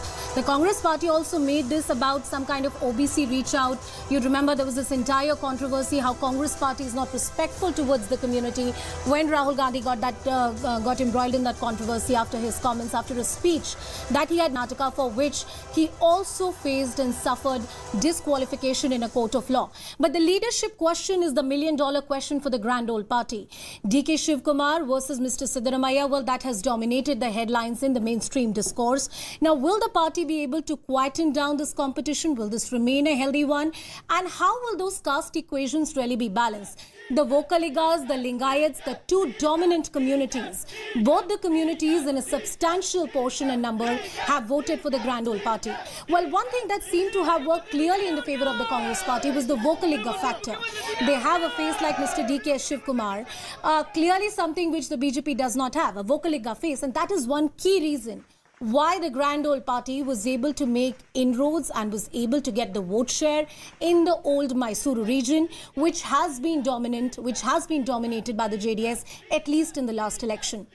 Well, this election is also a story how a regional party like JDS, dominated by the Gowda family, run by the Gowda family, seems to be losing grip over the politics of Karnataka. It's becoming BJP versus the Congress. Right now, look at those numbers. 137, that is the number that the Congress party is clocking right now. Shivani, on the magic wall, which are the key areas where the Congress party has been able to make inroads? What does this graph really tell us? Well, this is just a graph to show you that at the very start, possibly when only the postal ballots and the ballots that were the home ballots were opened, the BJP was slightly ahead. But since then, once the blue worm took over the BJP's orange worm, and that was about the 9 a.m. mark, it has been Congress all the way. And if you look at these two worms, then the gap between the two has been rising. The only other story here is, of course, that this is not dipping too much. The BJP vote share is not dipping too much.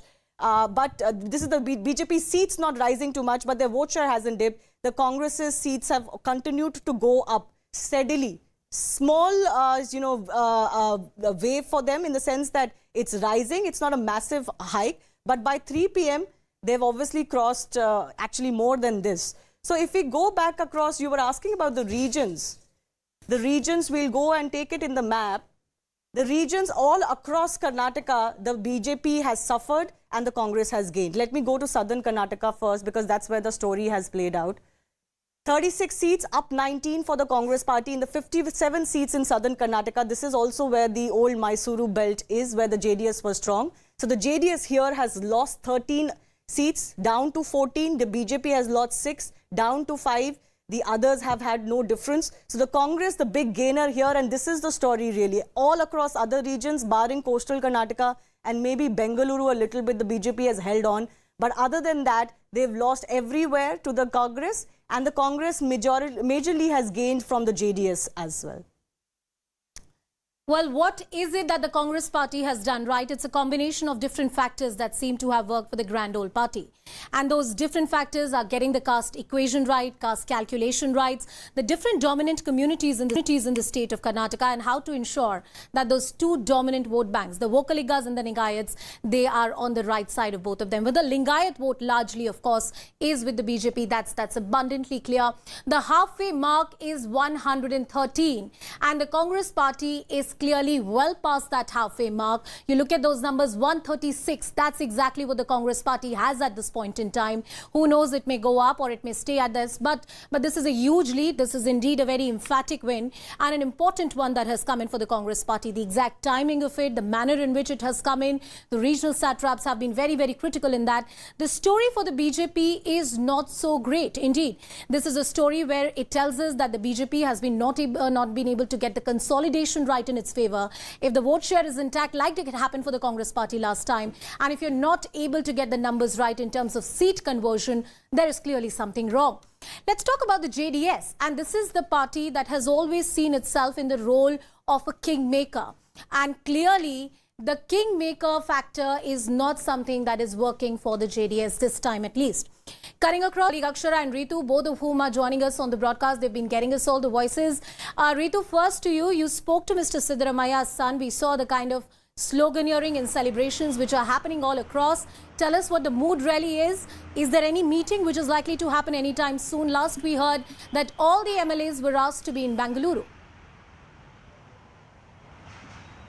Well, see, that's the norm basically every time, when there are elections and the results are out. So all the parties would be calling their winning candidates back to the city, and where, the next day that the legislative meeting actually takes place, where the key decisions are being made of what has to be their forward way.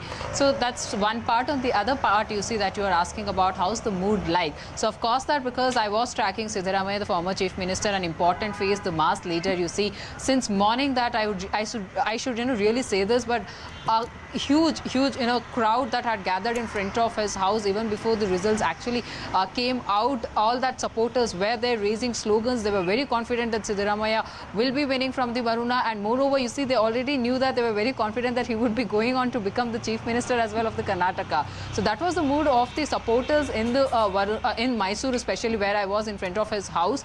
Now what we are given to understand is that he's just moved to the counting center here in the Mysuru to collect his certificate, and after that is likely that he might be visiting Varuna as well, where he might go to visit one of his family member, and then he would be moving to Bengaluru, where what we are given to understand again from our Congress sources is that there will be a meeting that is likely to take place today in the evening. So that's the reason he's been asked to rush immediately that way. But earlier, as per the Siddaramaya's team's plan, it was like around 5 p.m. that he was supposed to move from Mysuru, but now looks like he might leave a bit early because there's a full celebration moment in the Bengaluru as well. So of course all those supporters, the party leaders are also waiting for the Siddaramaya to get back to the city, that there can be a double celebration there. But what is really interesting over here is that even as now the results are very clear about who's who has gone on to win. But on the other side, what remains to be the hot topic is that who is going to be the Karnataka's next chief minister? Absolutely. Because there are two faces that we know right now, that DK Shivkumar and Siddaramaiah being in the race. So both of them are denying right now to speak about it openly, because they have been given that standing instruction from the High Command that they have and they've reached held so far good to with that unity, promise. trying to show This entire election is testament to the fact that the two top leaders of the Congress party did not let any of their fight come out in open, to the extent that it could hurt them. They fought the election, keeping their mouths shut to a great extent and not talking about this, despite the media asking them repeatedly. My colleagues, apart from Ritu, Akshara is also in Bengaluru, and Rohini is also in Bengaluru. Rohini, who do you think has the edge now? Well, if you say, it's the answer that we're getting from the Congress is that they will take a decision and they'll do it democratically. They will sit down with all the elected MLAs and then they will take a call on it. But yes, if you see, you'll have to break it down and see. Let me say it's very simple. Among the elected MLAs, who has more support? Is it Siddaramaiah or is it DK Shivkumar? But also there are interesting questions that were put to the AICC National President, Mr. Mallikarjun Kharge, whether he's also in the running. Because initially, when we saw during the campaign of the Congress, there were nearly 10 contenders who wanted to become Chief Minister from the Congress itself. But now it's down to the people who have made it work. We did see how DK Shivkumar came up with this emotional appeal and spoke to people, thanked not just the leaders and the senior leaders from Delhi as well as in the state. But remember, he also thanked Siddaramaiah because they put this united front. And what we just heard Ritu also saying, they have put a united front, both Siddaramaiah and DK Shivkumar, to show that the Congress is together, and they would like to do that till the end. But finally the CLP meeting is the one that they will finally make the decision with the other senior leaders as well.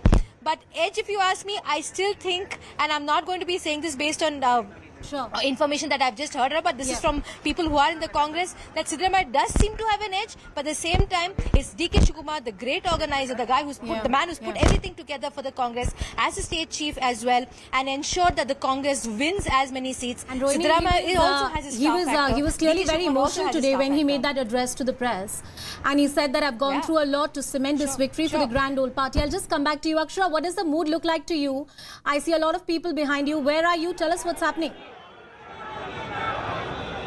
Well, right now I'm here at KPCC office. From morning I'm here, and at 10 a.m. they started celebrating here. People started gathering in large numbers. Right now we're witnessing large crowd here. I'll ask my VJ to pan the camera and show you the visuals. They're also seeming to burn effigy of Chief Minister Basaraj Bommai and also BJP leaders, as you can see in those visuals. And they're celebrating. And on the other hand, you also have cultural groups here performing. They're also waiting for other leaders to enter the KPCC office. They're welcomed in, and cultural groups are performing. And also I'm accompanied by Congress leaders, various Congress leaders. We have Nagaraj Yadav, Congress leaders here. So, sir, the result is out. So, did you expect this mandate? Of course, we had a plan to win 150 seats, and our Adhyaksh was very clear to say that 141 is our target to reach at any cost, and he went on to say it becomes 146 out of 150. But we are still want to know where the 5 or 6 seats have gone, and we are supposed to get it. I hope by the end of the counting, by evening, we should have 140 seats in place. And we are very happy and thankful for the people of Karnataka. 6.5 crore Kannadigas have posed a trust on Congress party, and we will deliver according to their expectations. Sir, and also the next question is, the result is in your favor. So the main question that needs to be answered is, who will be the next Chief Minister from Congress? And how will the High Command decide on that? One of our Congress leaders will be, one of our Kannadigas will be the Chief Minister. Well, that's absolute, but you also know there's just one answer to that. 110% our MLA's opinion will be taken into consideration, and the High Command will take a call, and everybody will go by the High Command decision. And we are the people who believe in collective leadership, and we will definitely continue to be the same way to defeat the BJP in the upcoming 2024 Parliament elections. And also last question, sir.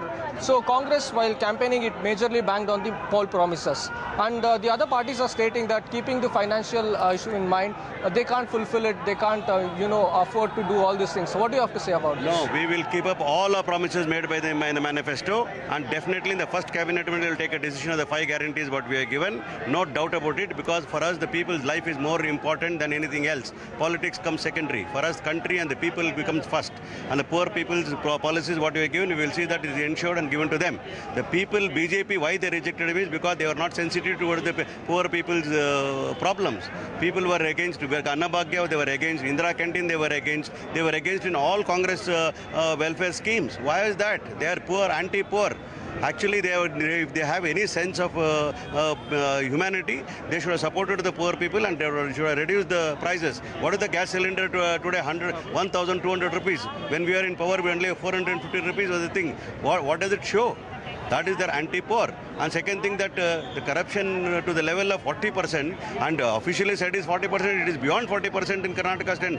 Who will tolerate, which Kannadiga will tolerate this? You say these reasons summed up help the Congress. Not only things, the positive campaign of DK Shivkumar and Siddaramaiah Sahab and Kharge Sahab's advice was taken in collective leadership, and we have reached every voter of Karnataka state, and we have to compliment every booth president, booth worker, block president, everybody taken the work as a challenge, and we have delivered and done it. Okay. The positive campaign has given us this many votes, and the negative and anti-incumbency and anti-people policies of BJP has given us this kind of result. So there you go, Congress leaders stating that their positive campaign combined with the BJP's governance, the bad governance which they claim is the reason why they got this positive mandate in the Karnataka elections. All right, let me cut across to Rohini. She continues to be with us on the broadcast. Rohini, political ambition is often the antithesis of some kind of cooperation, especially if you have two stalwarts like Mr. Siddaramaiah and DK Shivkumar. And both have put a lot at stake to engineer this victory in the state of Karnataka. While the party might say diplomatically that they'll come up with a consensus, MLAs are going to decide, but we know it's a very, very tricky decision for the party to make. And the central leadership will have a huge role to play into this. Both the leaders are close to the Gandhi family.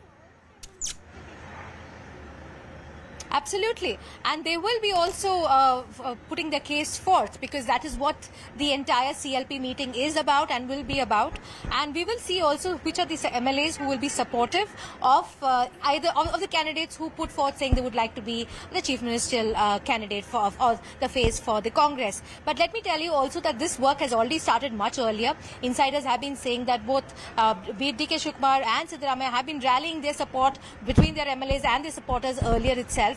But we'll have to see into who it is. But let me tell you that there is also the fact that Siddaramaiah is the only chief minister after Devraj Arsh who has completed a full 5 years for the Congress as a chief minister and delivered the Congress government after we saw that the BJP lost when Yediyurappa had to step down. After that, that is one reason why he is a front runner for the CM post. But at the same time, one can also have to talk about DK Shivkumar, the way he organized. And listen, today his speech was so clear. He said that I went to jail for this. And if you remember that there was one time when DK Shivkumar spoke in the CNN News 18 town hall, and he said that he was offered a position by the BJP, and the choice was between deputy chief minister under the BJP government or going to jail, and he chose jail. So these are the kind of emotive stance that he has taken. Apart from the fact that he has really worked hard, both of them, Siddaramaiah and DK Shivkumar, have fired up the party workers, and this is one reason, and both of them have told me that they were very well organized right from the ground level all the way to the top. And let me add that one more point that has added to both of the Congress and DK Shivkumar and Siddaramaiah coming together and helping this win was also the Bharat Jodo Yatra of Rahul Gandhi, which has helped them tremendously in putting the party cadre together. Again, the question is who is going to be the chief ministerial face is still something that we need to toss the coin up in the air. Yeah, well, let's see how that battle plays out, because so far they've managed to keep it under the lid and not let it disrupt their campaign. Will it disrupt a little bit of their victory celebration remains to be seen. But I think the Congress would have seen it coming as well, because they were confident of a victory. They would have seen it coming that they will have to deal with this question, and they might be a little bit prepared of how to deal with this question. Ritu is continuing to be with us. Ritu, I believe you are outside Mallikarjun Kharge's residence. Is that correct? And are more and more people coming to congratulate him? It's a win of sorts for him too, the Congress president.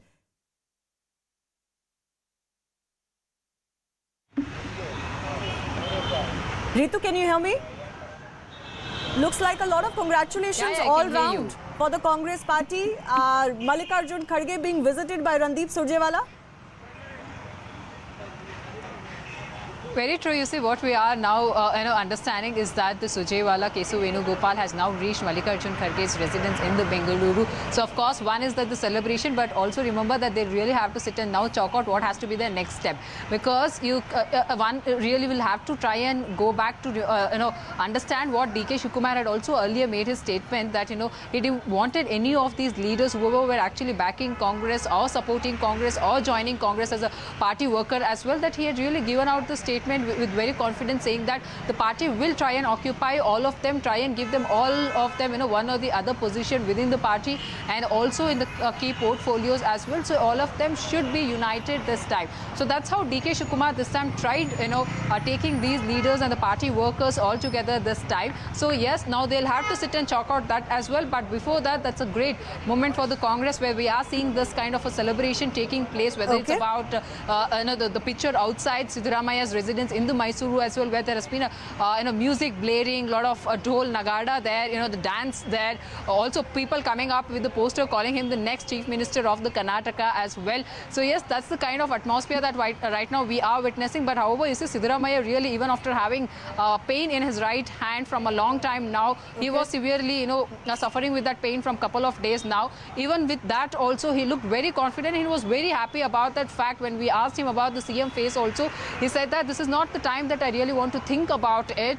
What really matters to me is now that there are new MLAs as well who have actually come into the party, and they have won as well with that of confidence having in the party and with our leaders as well. So we'll have to try and listen to their inputs as well, that what is their thought. Now, however, after that, it's the High Command's decision as well. I request all of our reporters to just stay with us. Surjewala and KC Venugopal are meeting Mallikarjun Kharge, the Congress president, who's also hailing from Karnataka. So, all of these are factors going positively for the Congress party. And before we take a break, I just want to quickly mention a statistics that is going to give a fillip to the Congress party and possibly to the larger opposition. So, in March, April 2018, the BJP was in power in about 21 of the 30 assemblies in India. That's 28 states plus 2 union territories that have assemblies, Delhi and Puducherry. So they were in power in 21 of those 30 with alliances or as the major party. With today's loss, this has come down to 15 assemblies. So half of them, including the coalitions that they have, and in just 9 assemblies, the BJP is the full majority party. So you could argue that this is not the BJP at its, absolute summit, and the opposition is managing to chip away a few of their states, even though the BJP managed to come back to power in Maharashtra recently. So that's food for thought, but we'll slip into a very short break. On the other side, we'll get you more reactions from all camps.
आपके साथ।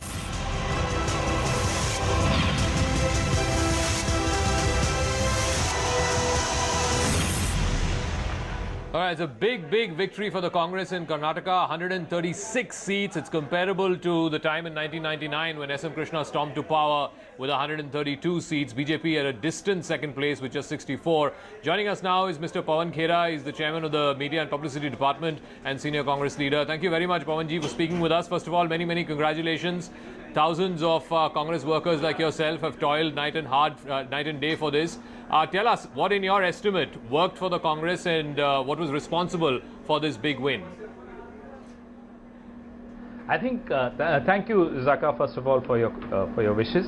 I think what worked for us was a very positive, pro-people, people-centric campaign which only focused on the actual issues on ground instead of a hate-filled campaign from the other side. And especially, I want to mention the role of the Prime Minister in this.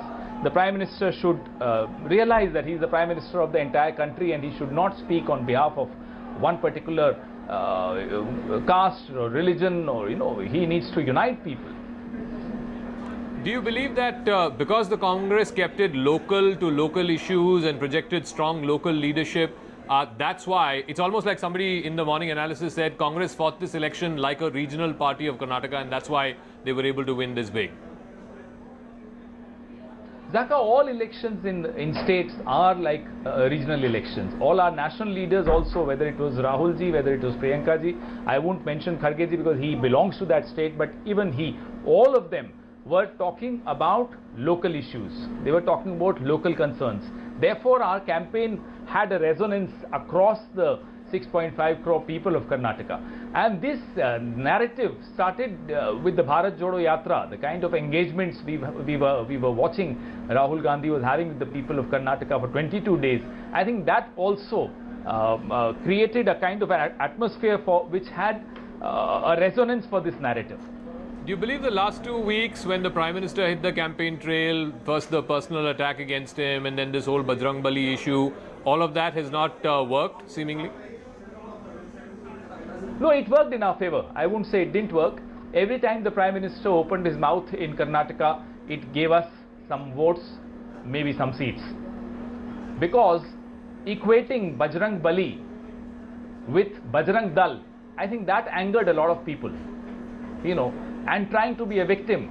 You are the Prime Minister, आप राजा हैं देश के, आप victim नहीं हो सकते हो. But trying to be a victim, 91 times I was insulted, 92 times I was insulted.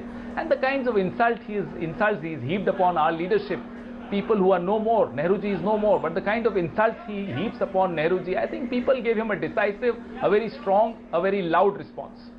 One of the things that we've seen has consolidated, or at least in a big way contributed to the Congress doing well, is the Lingayat vote. Out of 67 seats, the Congress was leading, last I checked, in 38 out of 67.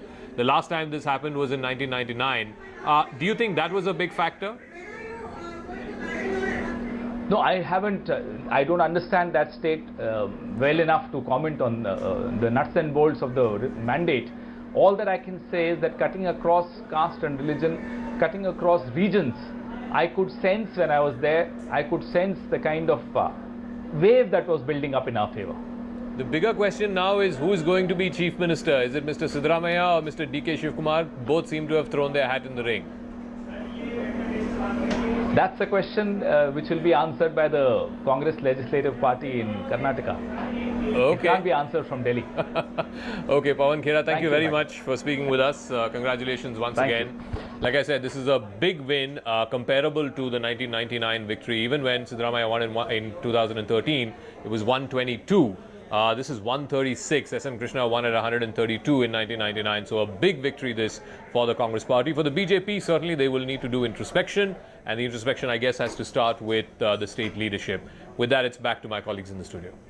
Well, as Zaka Jacob gets that voice as to what Pawan Khera had to say, the Congress party is ecstatic today, keeping in mind the kind of numbers they've been able to get. Rahul Gandhi also made an address. We have heard from the top leaders of the Congress party, all of them in jubilation and victory. And as Zaka was pointing out, this is indeed a historic victory for the Congress party. The timing of it, of course, is very crucial for the grand old party. Will this be a precursor for Madhya Pradesh, Chhattisgarh, Rajasthan and the big battle for 2024? Let's also listen in to the former Chief Minister, or I must say the Chief Minister right now of the state, because the new one has not been sworn in, Basuraj Bomai. The BJP has lost. Here is what Mr. Bomai had to say. Listen in.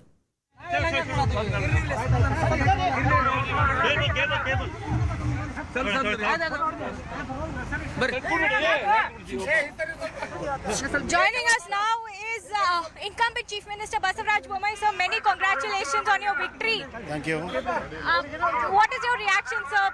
You have won, but the party hasn't been able to meet the mark. Yeah, I accept the verdict of the people of Karnataka with all humility. And I also take the responsibility of the debacle in this thing. We'll have to do the lot of analysis because there are multi-factor for this effect as I see now. So within a few days we'll have the analysis and we'll correct all the fault lines. And we are the national party, nationalist party. We work for the nation and work for the state. And we will come back with the love and affection of the people, and we'll reorganize ourselves, and during parliament election we'll come back. So whatever your takeaways have been, I know it's too early, you need a detailed analysis, but what have your key takeaways been from this? No, the key takeaways probably the communication which has been not done properly, and I feel that Congress had started early and they had planned well. And sir, my last question before I let you go, when are you going to Bangalore and what's the next step? I'm going to Bangalore tonight, and my party president and all leaders are there. We'll take a call. Thank you so much, sir. All right, the outgoing Chief Minister of the BJP, Basuraj Bomai, conceding defeat. He did so a couple of hours ago itself. It's time for introspection. But I think there is a lot that the BJP knows was not going its way, and they were just not able to arrest that damage for them. But speaking of the Congress's win, here are numbers from the 2013 Karnataka Assembly Elections, which is when was the last time that Congress was in power. Of course, briefly they came in power with the Kumaraswamy's JDS. But in 2013, this is what the map looked like. And the Congress had 122 seats with a vote share of just 36.69. This time around, their vote share has gone up beyond the 40s by last count, and their seat is 136. So what is also very interesting to see is that it's been 25 years since a party won a mandate like this, what the Congress has today. So let me put the 2023 numbers now. A mandate of 136 for the Congress party. The last time a party won this kind of a mandate was the Congress party, but that was 25 years ago when they won 132 seats. So it's been a while since Karnataka has voted so clearly and decisively for any party. We've seen both the Congress and the BJP be single largest parties but fall short of that majority mark. Most famously, of course, in 2018 it happened, in 2008 it happened. And we've seen these sarkars being made with the JDS and the Kumaraswamis and the Gowdas. This time around, no need for the JDS, no need for the kingmaker. The Congress is the outright king. And it is, in some senses, a return to that stable and very clear verdicts from the Karnataka public in this time around, Anusha. Well, as Shivani pointed out, how this has been a turnaround in terms of the vote for the Congress party and how there's a consolidation that has happened in their favor. There's some latest news coming in from the state of Karnataka. Let's cut across to that. Karnataka Chief Minister Basuraj Bomai, his convoy has got stuck. There are Congress workers celebrating on the road, and those are the visuals on your screen right now. Mr. Bomai's convoy literally getting struck because of the celebrations by the Congress party. He was humble in the defeat and he said he accepts the mandate which has been handed by the people. Ritu is on the ground. Ritu, what's happening? Well, you see, that's the convoy of the Karnataka Chief Minister Basuraj Bommai, which got stuck as the Congress supporters were actually celebrating the victory of the party now that they have come up with the huge margin there again. So the convoy actually got stuck there. We can see in the visual that the traffic police had to rush immediately, as well as the cops as well, to see that there's a smooth flow of the traffic, and tried requesting these supporters as well to make a way for the convoy to actually pass by, because Karnataka Chief Minister Basuraj Bommai is being told to actually meet the senior leaders here in the here in Bengaluru, in fact. So of course that's when this whole incident occurred. But even though the Bommai went on to win in the Shigao in Haveri district, which happens to be his home district, so there you see, on the other hand, the Congress supporters are all celebrating the victory and his convoy getting stuck as well, that he literally patiently had to wait for all that to get over, and also police to help his convoy to make a way for him. That's the word coming in from the ground. So, Ritu, did it cause a serious traffic issue? I mean, after the elections, we see these kind of celebrations happening in the state, but he's still the chief minister of the state, and there's a security protocol that needs to be followed. Very true. You see, there's a security protocol that needs to be followed, but of course, now that all the Congress supporters are all on cloud 9 with that, the party going on and winning in the state, which they desperately wanted to. But of course, that excitement was in the air, that the supporters did not allow the convoy to move forward. Few of them were literally seen waving the flag towards Karnataka Chief Minister Basuraj Bommai as well, and raising slogans of Congress leaders, Siddaramaiah, DK Shivakumar there again. But Chief Minister had to patiently sit back in his car and wait for them to all give make a way for him. But moreover, the cops had to really rush on the spot and ensure that the Karnataka Chief Minister Basuraj Bommai's convoy actually passes by in a smooth manner. And Mr. Bommai, a lot of his ministers and his cabinet has lost in this election. He individually won the election where he was fighting from the seat in Shigao. But clearly he looked very disappointed with the kind of results that had come in. It was said that he's not so popular as a chief minister. There were multiple criticism that had come against him. For his individual brand, his own political persona, this election meant a lot, Ritu. Very true, you see, because I was in Shigam to do a ground report, and really that, while I was talking to people over there, they did look very confident about Karnataka, the Bommai coming back as in the MLA from the Shigam constituency. But, the party coming to the power in the state was something which was, dicey. Actually, that was already there on the minds of the people in the Shigao, in the home district, in the Haveri district, in fact. So we did try and speak to them on all, where they were actually raising few serious concerns as well, that yes, Karnataka Ritu, I'm sorry, I'm interrupting you there. Mr. DK Shivakumar is speaking, cutting across.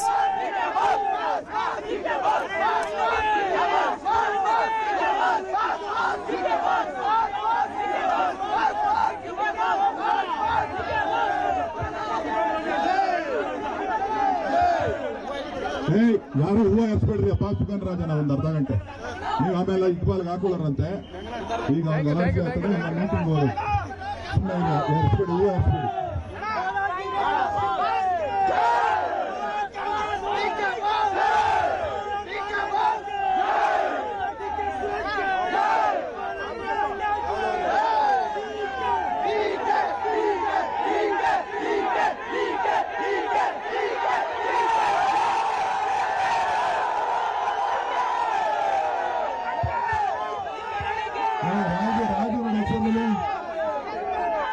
शिशी Raju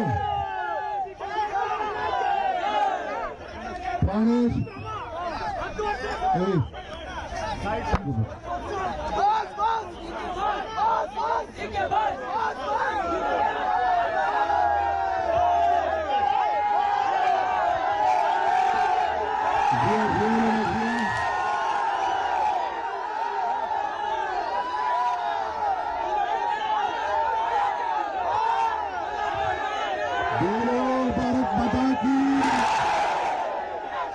Congress party की, सोनिया गांधी की, मल्लिकार्जुन खड़गे की, राहुल गांधी की,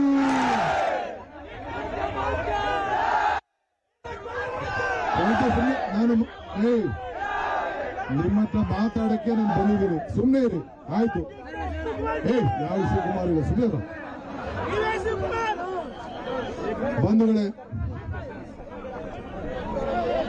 ಇವತ್ತು 40 ವರ್ಷದ ರಾಜಕಾರಣದಲ್ಲಿ ಒಂದು ಐತಿಹಾಸಿಕವಾದಂಥ ದಿನ. ನಾನು ಈ ದಿನನ ಮತ್ತು ನೀವು ಕೊಟ್ಟಂತ ಪ್ರೀತಿ ಅಭಿಮಾನನ ನಾವು ಯಾರು ಮರೀಲಿಕ್ಕೆ ಸಾಧ್ಯ ಇಲ್ಲ. ಈ ಜಯ ನನ್ನ ಜಯ ಅಲ್ಲ, ಈ ಜಯ ರಾಮನಗರ ಜಿಲ್ಲೆಯ ಮತದಾರರ ಜಯ. ನನಗೆ ಈ ರಾಮನಗರ ಜಿಲ್ಲೆ ಕೊಟ್ಟಂತ ಪ್ರೀತಿಗೆ, ಆ ಎಲ್ಲ ನನ್ನ ತಾಯಂದಿರಿಗೆ, ಯುವಕರಿಗೆ, ಹಿರಿಯರಿಗೆ ಎಲ್ಲ ಕೂಡ ಈ ಸಂದರ್ಭದಲ್ಲಿ ಅವರ ಪಾದಗಳಿಗೆ ನನ್ನ ಸಾಷ್ಟಾಂಗ ನಮಸ್ಕಾರಗಳನ್ನು ಅರ್ಪಿಸಲಿಕ್ಕೆ ನಾನು ಬಯಸ್ತಾ ಇದ್ದೇನೆ.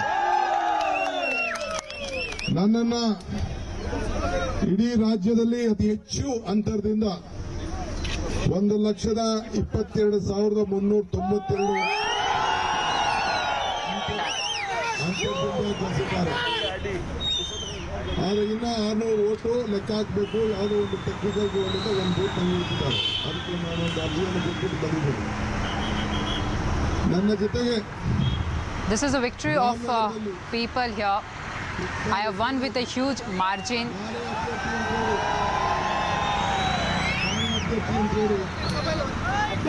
ನಾನು ನಿಮ್ಮ ಮುಂದೆ ಇದ್ದೆ. ಹಂತದಿಂದ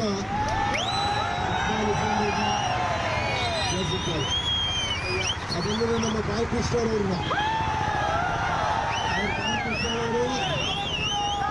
12,000 ಹಂತದಿಂದ ಅವರು ಕೂಡ ನೀವೆಲ್ಲ ಗೆಲ್ಸಿದ್ದೀರಿ.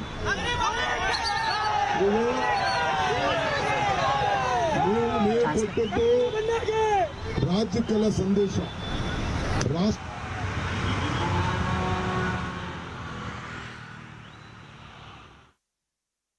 Well, that was Mr. D.K. Shivakumar making an address to the party workers. He's one man who has come out after this massive victory of the Congress party. He was very emotional earlier when he spoke to the press, and he said that the party and him has been through a lot for constructing this entire victory in the state of Karnataka. Let me cut across to Ritu, who is with us on the broadcast. Ritu, Mr. D.K. Shivakumar came out. He was in a van. He was, waving to his supporters. He was trying to connect to them. Right now, he's addressing the party workers. What is the next plan of action? Has the Congress party called in for some kind of meeting? Is there a schedule on table? Yes, no, what we are given to understand is that there's a meeting that is actually being called by the Congress's High Command by around 5 p.m. But, it's doubtful that, actually that all these leaders will be able to reach on time. It's slightly going to get delayed as well. But, however, that's going to be a very crucial meeting where Siddharamaiah has also been told to rush from Mysuru and reach Bengaluru as soon as possible. But still, he is in Siddharamaiah Hundi, Varuna constituency from where he has won. So, he's gone there to meet one of the family members and also trying to speak to the people as well to thank them there. But on the other hand, you see D.K. Shivakumar there. And Ritu, as you get us all the updates, stay with us on the broadcast, Mr. Shivakumar again. ಮಾತಾಡೋದಿಲ್ಲ, ಮುಂದಕ್ಕೆ ಮಾತಾಡ್ತೀನಿ. ನೀವೆಲ್ಲ ಬೆಂಗಳೂರಿಗೆ ಯಾವಾಗ ಬರಬೇಕು ಅಂತ ನಾನು ತಿಳಿಸ್ತೀನಿ. ಆಮೇಲೆ ನೀವೆಲ್ಲ ಬೆಂಗಳೂರು ಬರೋದು. ನಮಸ್ಕಾರ.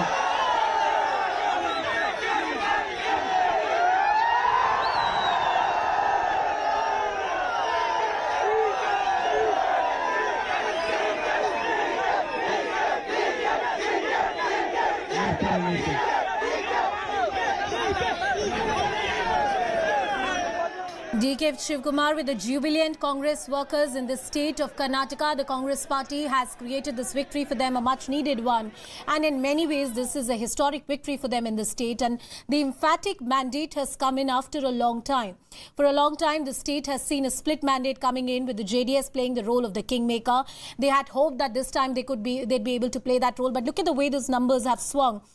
It's 15:46, 3:46 p.m. right now. Congress party at 136, BJP at 65. 24 and JDS at 20, independents just about 4. So it's a very emphatic mandate in favor of the Congress party. Akshara and Ritu continue to be with us on the broadcast. Akshara, what kind of campaigning did Mr. D.K. Shivakumar do? A key vocal leader, very crucial in engineering the victory that the Congress party has been able to get, especially in the old Mysuru region. Hello.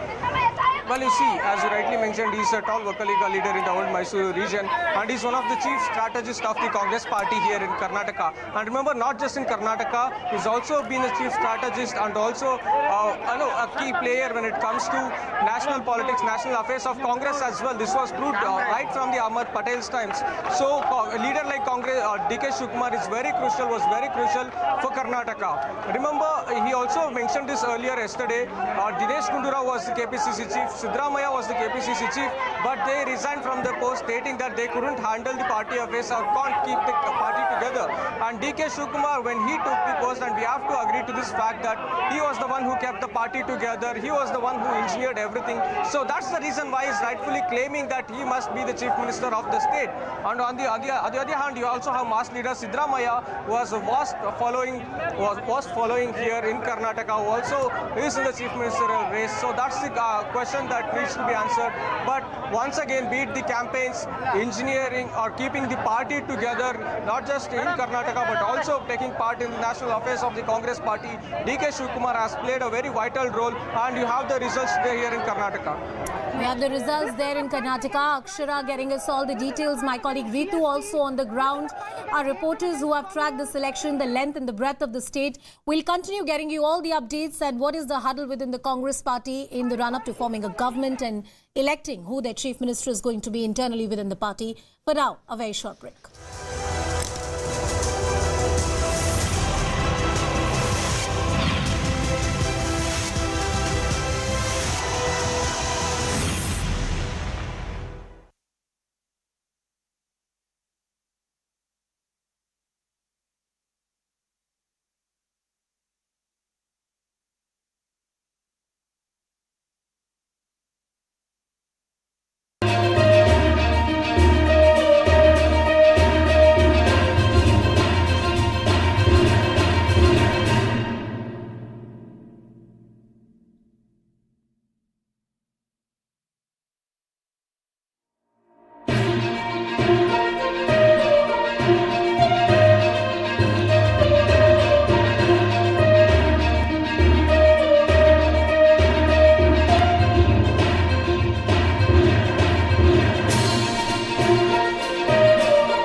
ನಮ್ಮ AICC ಅಧ್ಯಕ್ಷರಾದಂಥ ಮಲ್ಲಿಕಾರ್ಜುನ್ ಖರ್ಗೆ ಅವರಿಗೆ, ರಾಹುಲ್ ಗಾಂಧಿ ಅವರಿಗೆ, ಪ್ರಿಯಾಂಕ್ ಗಾಂಧಿ ಅವರಿಗೆ, ಸೋನಿಯಾ ಗಾಂಧಿ ಅವರಿಗೆ, DK Shivakumar ಅವರಿಗೆ, ವೇಣುಗೋಪಾಲ್ ಅವರಿಗೆ, ಸುರ್ಜೇವಾಲಾ ಅವರಿಗೆ, DK Shivakumar ಹೇಳಲಿಕ್ಕೆ ಬಯಸ್ತಾ ಇದ್ದೇನೆ. Rahul Gandhi, Sonia Gandhi, all of them. ನಮ್ಮ ನಿರೀಕ್ಷೆಗೂ ಮೀರಿ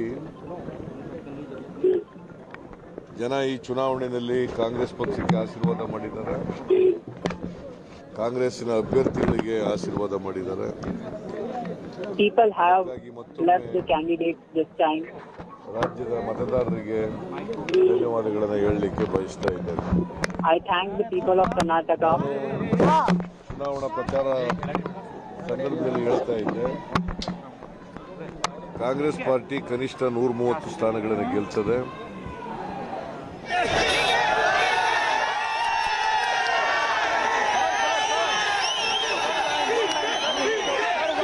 ಗಿಂತ ಜಾಸ್ತಿ ಗೆದ್ದಿದ್ದೀವಿ. 135 ಎಷ್ಟು ಕೊನೆ 136 36 ಗೆದ್ದಿದ್ದೀವಿ. So it's a big victory for the Congress party. ಜನರು ಬದಲಾವಣೆಯನ್ನು ಬಯಸಿ ಕಾಂಗ್ರೆಸ್ಸಿಗೆ ಮತ ಕೊಟ್ಟಿದ್ದಾರೆ. ನಾವು ಕಾಂಗ್ರೆಸ್ ಜನರ ನಿರೀಕ್ಷೆಯಂತೆ ನಡೀಲಿಕ್ಕೆ ಪ್ರಾಮಾಣಿಕ ಪ್ರಯತ್ನವನ್ನು ಮಾಡ್ತೇವೆ. ಮತ್ತೆ ನಾವೇನು ಮ್ಯಾನಿಫೆಸ್ಟೋನಲ್ಲಿ ಪ್ರಾಮಿಸಸ್ ಮಾಡಿದ್ದೀವಿ, ಭರವಸೆಗಳನ್ನು ಈಡೇರಿಸತಕ್ಕಂಥ ಪ್ರಯತ್ನವನ್ನು ಪ್ರಾಮಾಣಿಕವಾಗಿ ಮಾಡ್ತೀವಿ. ವಿಶೇಷವಾಗಿ 5 ಗ್ಯಾರಂಟಿಗಳನ್ನು ಕೊಟ್ಟಿದ್ದೀವಿ. 5 ಗ್ಯಾರಂಟಿಗಳನ್ನು ಮೊದಲನೇ ಕ್ಯಾಬಿನೆಟ್ನಲ್ಲೇ, ಸರ್ಕಾರ ರಚನೆ ಆದ ಮೊದಲನೇ ಕ್ಯಾಬಿನೆಟ್ನಲ್ಲೇ ಅವುಗಳ ಬಗ್ಗೆ ತೀರ್ಮಾನ ಮಾಡಿ ಆದೇಶನೂ ಕೂಡ ಹೊರಡಿಸ್ತೀವಿ ಅಂತಕ್ಕಂಥ ಮಾತನ್ನು ಈ ರಾಜ್ಯದ ಜನರಿಗೆ ಹೇಳಲಿಕ್ಕೆ ಬಯಸ್ತಾರೆ. ವಿಶೇಷವಾಗಿ ವರ್ಣಾ ಕ್ಷೇತ್ರದ ಪ್ರಚಾರ ಯತೀಂದ್ರ ನಾಯಕತ್ವದಲ್ಲಿ ನಡೆದಿತ್ತು. ಯತೀಂದ್ರ ಅವರು ಸಿಟ್ಟಿಂಗ್ MLA, ಅವರು ತ್ಯಾಗ ಮಾಡಿ ಆ ಸ್ಥಾನ ಅವರಿಗೆ ವಿಶೇಷ ಧನ್ಯವಾದಗಳು. ಜೊತೆಗೆ ಕಾರ್ಯಕರ್ತರಿಗೆ, ವರ್ಣಾ ಕ್ಷೇತ್ರದ ಕಾರ್ಯಕರ್ತರಿಗೆ ವಿಷಯ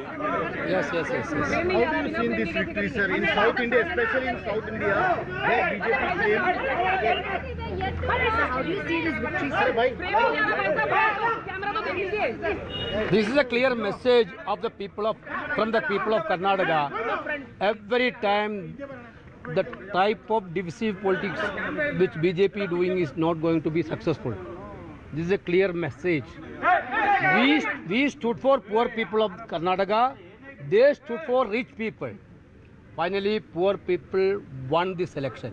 This is the clear narrative of this election. It is the message to 2024 election. No, this is one of the milestone of the 2024 election. Sir, and also, sir, who will be the CM candidate, sir? By when will that decision be made, sir? Congress president is doing a PC at 6. At 6 o'clock, there will be more clarity, sir. We'll see. Yes, sir. Sir. क्या करते? Sir, just 1 minute. Yeah, I'm joined by the. Sir, how do you see this victory by? He's already spoken. How do you look at what is happening? Voices coming in from the Congress party. You have Mr. Randeep Surjewala, you had Rahul Gandhi speaking in earlier, Mr. Siddaramaiah, Mr. DK Shivkumar since morning have made multiple address to the press and media. I believe there's also a presser which is happening by the Congress party right now. Let's try and cut across to that. Well, now the $1 million question in the state of Karnataka is that who will be the next chief minister? That was Mr. Siddaramaiah talking to the press. He was saying that, with consensus, the name of the next CM is going to be decided. That's the official line that the Congress party has kept so far. Ritu is with us on the broadcast. Ritu, let's talk about the contenders. Let's talk about the stalwarts like Mr. Siddaramaiah. Let's talk about the troubleshooter, Mr. D.K. Shivkumar. He's been very, very crucial and critical in cementing the victory of the Congress party in the state. Even earlier, the kind of instability the state of Karnataka has seen, Operation Kamala, when it was talked about and when it was about keeping the house together within the grand old party, Mr. D.K. Shivkumar was one of the key faces that held it all together for the Congress party. He has expressed his faith in the Congress party high command. So has Mr. Siddaramaiah.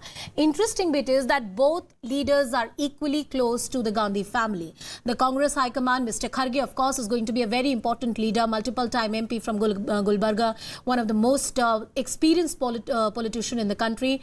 I believe my colleague Purnima is joining us live, getting us more details on the story. Purnima, the question here is going to be about the leadership for the Congress party. They continue to maintain the line that it will be decided by a consensus within the party. But would getting a consensus be that easy?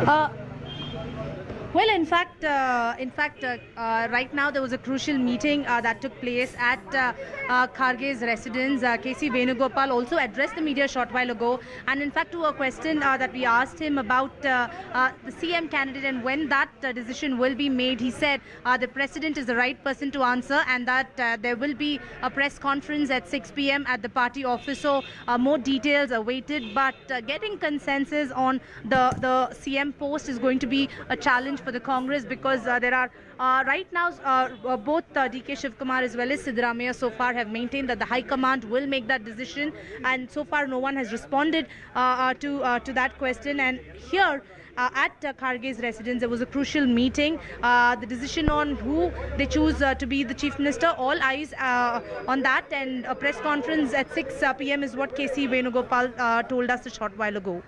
A press conference at 6 p.m. That's what KC Venugopal, that's the statement that he's made so far. What is the internal thought in churning? I mean, of course, today is the day for them to celebrate. There's a lot of jubilation, happiness. Mr. D.K. Shivkumar has also come out. He's addressed the party workers, the tall Vokaliga leader. The Lingayat votes, Purnima, have gone in favor of the Congress party. That was one critical vote bank that all the parties were eyeing for. Let's talk about the story for the JDS. It's not a great story.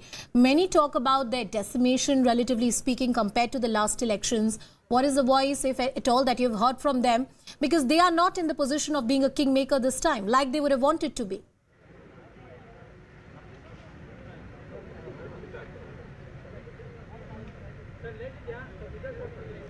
Well, is that question to me? Yes, Purnima, I'm taking that point to you. Well, in fact, JDS thought that they would play the kingmaker, and they didn't believe in all the exit poll results. In the morning, the reason why Kumaraswamy went to the hotel Taj West End Hotel is only to ensure that he plays the kingmaker role like in 2018. But this time, people of Karnataka decided that there shouldn't be a fractured mandate and that there should be a clear mandate. There have been many issues, and the son Nikhil had in fact lost in the constituency. So clearly not well for the JDS. JDS hoped that they would play kingmaker and that they would negotiate with the parties to ensure that they be seen. But this time around, the numbers are not in their favor. This time probably Congress had done well, especially in the old Mysore region. And the other reason is that the Lingayat votes, in fact, that was Yadurappa's stronghold. And this time around, after he decided to not contest in electoral politics, the support that he got from the Lingayat community, that in fact did not happen this time around as well. So this time Congress had done well, which is why in constituencies where the JDS could have done better, Congress had done better. So it was a tough fight for the JDS because the Congress worked hard, and that's why the results were not in favor of the JDS. They were not able to play kingmaker this time, unlike in 2018. And Kumaraswamy so far has not responded, except for in the morning before the numbers started coming in. Purnima, well, when it's the victory, of course, there are a lot of rights that the Congress party have got. It's a lot lot of tick marks in their favor. What kind of narrative did the Congress party insist upon? A hyper-local narrative, that's what we've been talking about. In the coverage and in the ground reportage that you and other colleagues have done, it was shown that it was predominantly the local issues concerning employment, agricultural, fisheries in coastal Karnataka that dominated the interests of the people, and that's the line on which it was decided.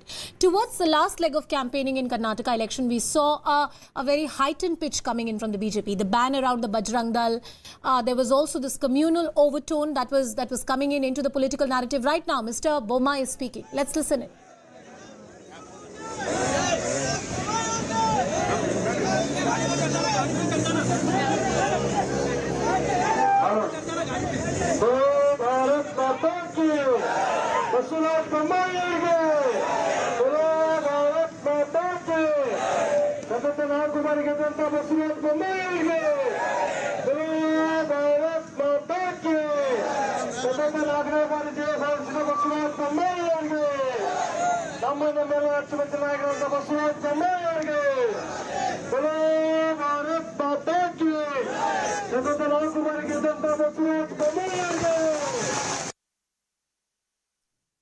Well, Mr. Bommai, his convoy some time ago was stuck because there were party workers, the Congress party workers who were celebrating, so his car got stuck despite the fact that he's still the chief minister of the state and there continues to be a security protocol around it.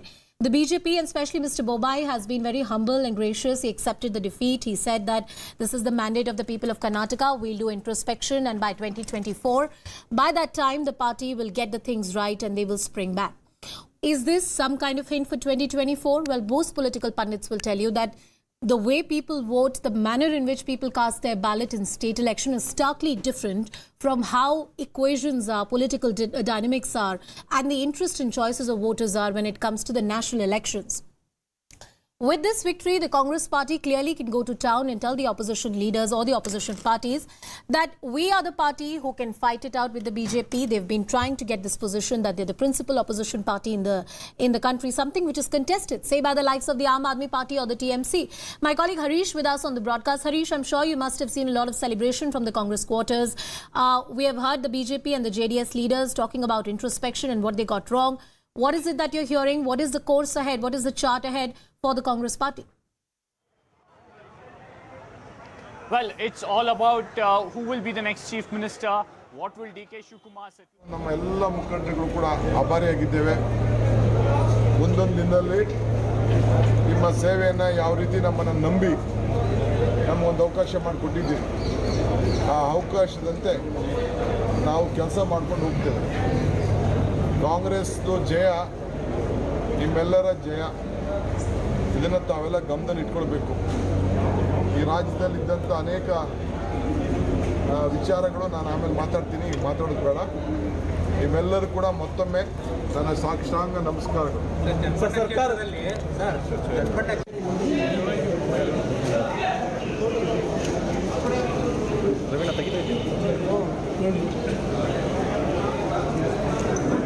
ಎಲ್ಲ ಮಾಧ್ಯಮ ಸ್ನೇಹಿತರಿಗೆ ನನ್ನ ನಮಸ್ಕಾರ. ಮೊದಲಿಗೆ ರಾಮನಗರ ಜಿಲ್ಲೆಯ ಎಲ್ಲ ಮತದಾರರಿಗೆ ಅವರ ಪಾದಗಳಿಗೆ ನನ್ನ ಸಾಷ್ಟಾಂಗ ನಮಸ್ಕಾರಗಳು. ನನ್ನ ಮೇಲೆ, ನನ್ನ ಅಭ್ಯರ್ಥಿಗಳ ಮೇಲೆ, ನಮ್ಮ ಕಾರ್ಯಕರ್ತರ ಮೇಲೆ, ಮುಖಂಡರ ಮೇಲೆ ತಾವೆಲ್ಲ ಇಷ್ಟು ದೊಡ್ಡ ನಂಬಿಕೆಯನ್ನು ಇಟ್ಟು 3 ಕ್ಷೇತ್ರದಲ್ಲೂ ಕೂಡ ಗೆಲ್ಲಿಸಿದ್ದೀರಿ. ಇದು ನಮ್ಗೆ ಅಧಿಕಾರ ಅಲ್ಲ, ಇದು ನಮ್ಮ ಮೇಲೆ ಇಟ್ಟಂಥ ನಂಬಿಕೆ ಮತ್ತು ಜವಾಬ್ದಾರಿ. ನಾವು This is not just ruling Karnataka. People have given us a responsibility. We won't think about party. 1,392 ಮತ ಹಾಕಿದ್ದಾರೆ. ಇನ್ನು 600 ಚಿಲ್ಲರೆ ಮತ. I've got 1,22,000 votes. Vote deduction ಆಗಿಲ್ಲ ಅಂತ ಹೇಳಿ ಹಂಗೆ ಪೆಂಡಿಂಗ್ ಇಟ್ಟಿದ್ದಾರೆ. ಅಬ್ಜೆಕ್ಷನ್ ಫೈಲ್ ಮಾಡಿದ್ದೀವಿ. ಮತ್ತು ನಮ್ಮ ರಾಮನಗರ ಕ್ಷೇತ್ರದ ಅಭ್ಯರ್ಥಿಗೆ 10,715 ಮತಗಳಿಂದ ಇಕ್ಬಾಲ್ ಹುಸೇನ್ ಸಾಹೇಬ್ರನ್ನ ಗೆಲ್ಲಿಸಿದ್ದಾರೆ. ನಮ್ಮ ಬಾಲಕೃಷ್ಣರವರಿಗೆ 12,000 12,648 ಮತದಿಂದ ಗೆಲ್ಲಿಸಿದ್ದಾರೆ. ಸೊ ಇದು ನಮ್ಮ 3 ಜನದ ವಿಜಯ ಅಲ್ಲ, ಇದು ರಾಮನಗರ ಜಿಲ್ಲೆಯ ಜನತೆಯ ವಿಜಯ, ನಮ್ಮ ಕಾರ್ಯಕರ್ತರ ವಿಜಯ. It's not just a victory of 3 of us from Ramnagara, it's the victory of Ramanagara. ಮತ್ತು ಅಧಿಕಾರಿ ಮಿತ್ರರು, ಮಾಧ್ಯಮ ಮಿತ್ರರು ಎಲ್ಲರೂ ಕೂಡ ನಾನು ವಂದಿಸ್ತೇನೆ. ಮತ್ತು ನಮಗೆ ಕೆಲವರೆಲ್ಲ ಮಾತಾಡ್ತಿದ್ರು, I would like to thank everyone. ಜನಪರ ಗೆದ್ರೆ ಲೀಡರ್ ಆಗ್ಲಿಕ್ಕೆ ಆಗೋದಿಲ್ಲ ಅಂತ. ನನಗೆಲ್ಲ ನೀವು ಉತ್ತರ ಕೊಟ್ಟಿರೋದು, ಯಾರು ಈ ನಮ್ಮ ಸೀಮೆಯಲ್ಲಿ, ನಮ್ಮ ಹಳೆ ಮೈಸೂರಿನಲ್ಲಿ ಎಲ್ಲಿ ನಮ್ಮ ಜನ ಇದ್ದರೂ ಅಲ್ಲಿ ಭಾಳ ಕೀಳಾಗಿ ಮಾತಾಡ್ತಿದ್ರು. ನಾನು ಹೆಸರು ಹೇಳೋದು ಬೇಡ. ಅವ್ರಿಗೆಲ್ಲ ತಕ್ಕಂಥ ಉತ್ತರವನ್ನು ನಮ್ಮ ಜನತೆ ಕೊಟ್ಟಿದ್ದಾರೆ. ಸೊ ಇವತ್ತು ನಾನು ನಮ್ಮ ರಿಟರ್ನಿಂಗ್ ಆಫೀಸರ್ನೇ ನಮ್ಮ ಅಲ್ಲಿ ಬೆಂಗಳೂರಿನಲ್ಲಿ ನಾನು ಮೀಟಿಂಗ್ ಮಾಡಬೇಕು.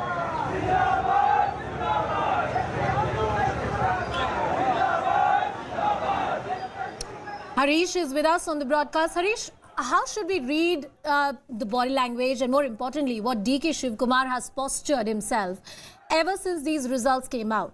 First, we saw a very emotional DK Shivkumar coming out, talking to the press and media, talking about his journey, his struggle and how he has stood strong with the Congress party despite the alleged threat and intimidation from the BJP. And now he is making these multiple addresses to the party workers, so has Mr. Siddaramaiah. But reading into what Mr. DK Shivkumar's language has been, what do you gauge? Well, he's clearly making an argument or making a case for his candidature to the CM seat. 3 crucial points he's making. Remember, he did not speak much about the massive mandate that the Congress has received, but he quickly points out that he still remembers the day when Sonia Gandhi came to meet him at the Tihar jail when he was behind bars, kind of indicating that that's the kind of sacrifice I've done for the party. He also says, my assurance to Mallikarjun Kharge was that we will get Karnataka for them. And somewhere talking about the kind of efforts he's put in. He very vaguely also refers to the Vokkaliga community backing the Congress at a much larger number than what they've traditionally done. Remember, that's happened a long time back. That happened during SM Krishna's regime between 1999 and 2003. That's when the Congress got a lion's share of Vokkaliga votes, especially in the old Mysore region, because SM Krishna was from Maduru. And that's why the Congress managed to get a significant chunk of seats from old Mysore region. After that, perhaps this is the only other time where the Congress has managed to get a larger number of seats in the old Mysore region. Even if perhaps once the vote shares come out for all these constituencies, you will perhaps realize that the Congress has not just taken away BJP votes, they've also taken away a substantial number of JDS votes, especially in the old Mysore region, and that is something that will become very clear. That would be the argument of DK Shivkumar, that the community is backing the Congress party because of my presence, and that needs to be taken note of. Now, you see Siddaramaiah's argument, he's been constantly saying that it would be the MLAs, the newly elected MLAs, who will decide who will be the next chief minister. Well, why does he say that? Yes, it's one of the practice, and that's something that several parties do. But more importantly, in this case, of all the MLAs that have won, a significant chunk of them, perhaps the majority chunk of them, would be taking Siddaramaiah's name. Yeah, he would either be instrumental in getting tickets for them or ensuring their victory. Remember, he has travelled across North Karnataka, Kittur Karnataka non-stop for 10-14 days and campaigned extensively for them. And many of them have won because of his campaigning on his name, because of the caste calculations that are in favor of Siddaramaiah. So it would be extremely difficult for those MLAs to take any other name. And within the party,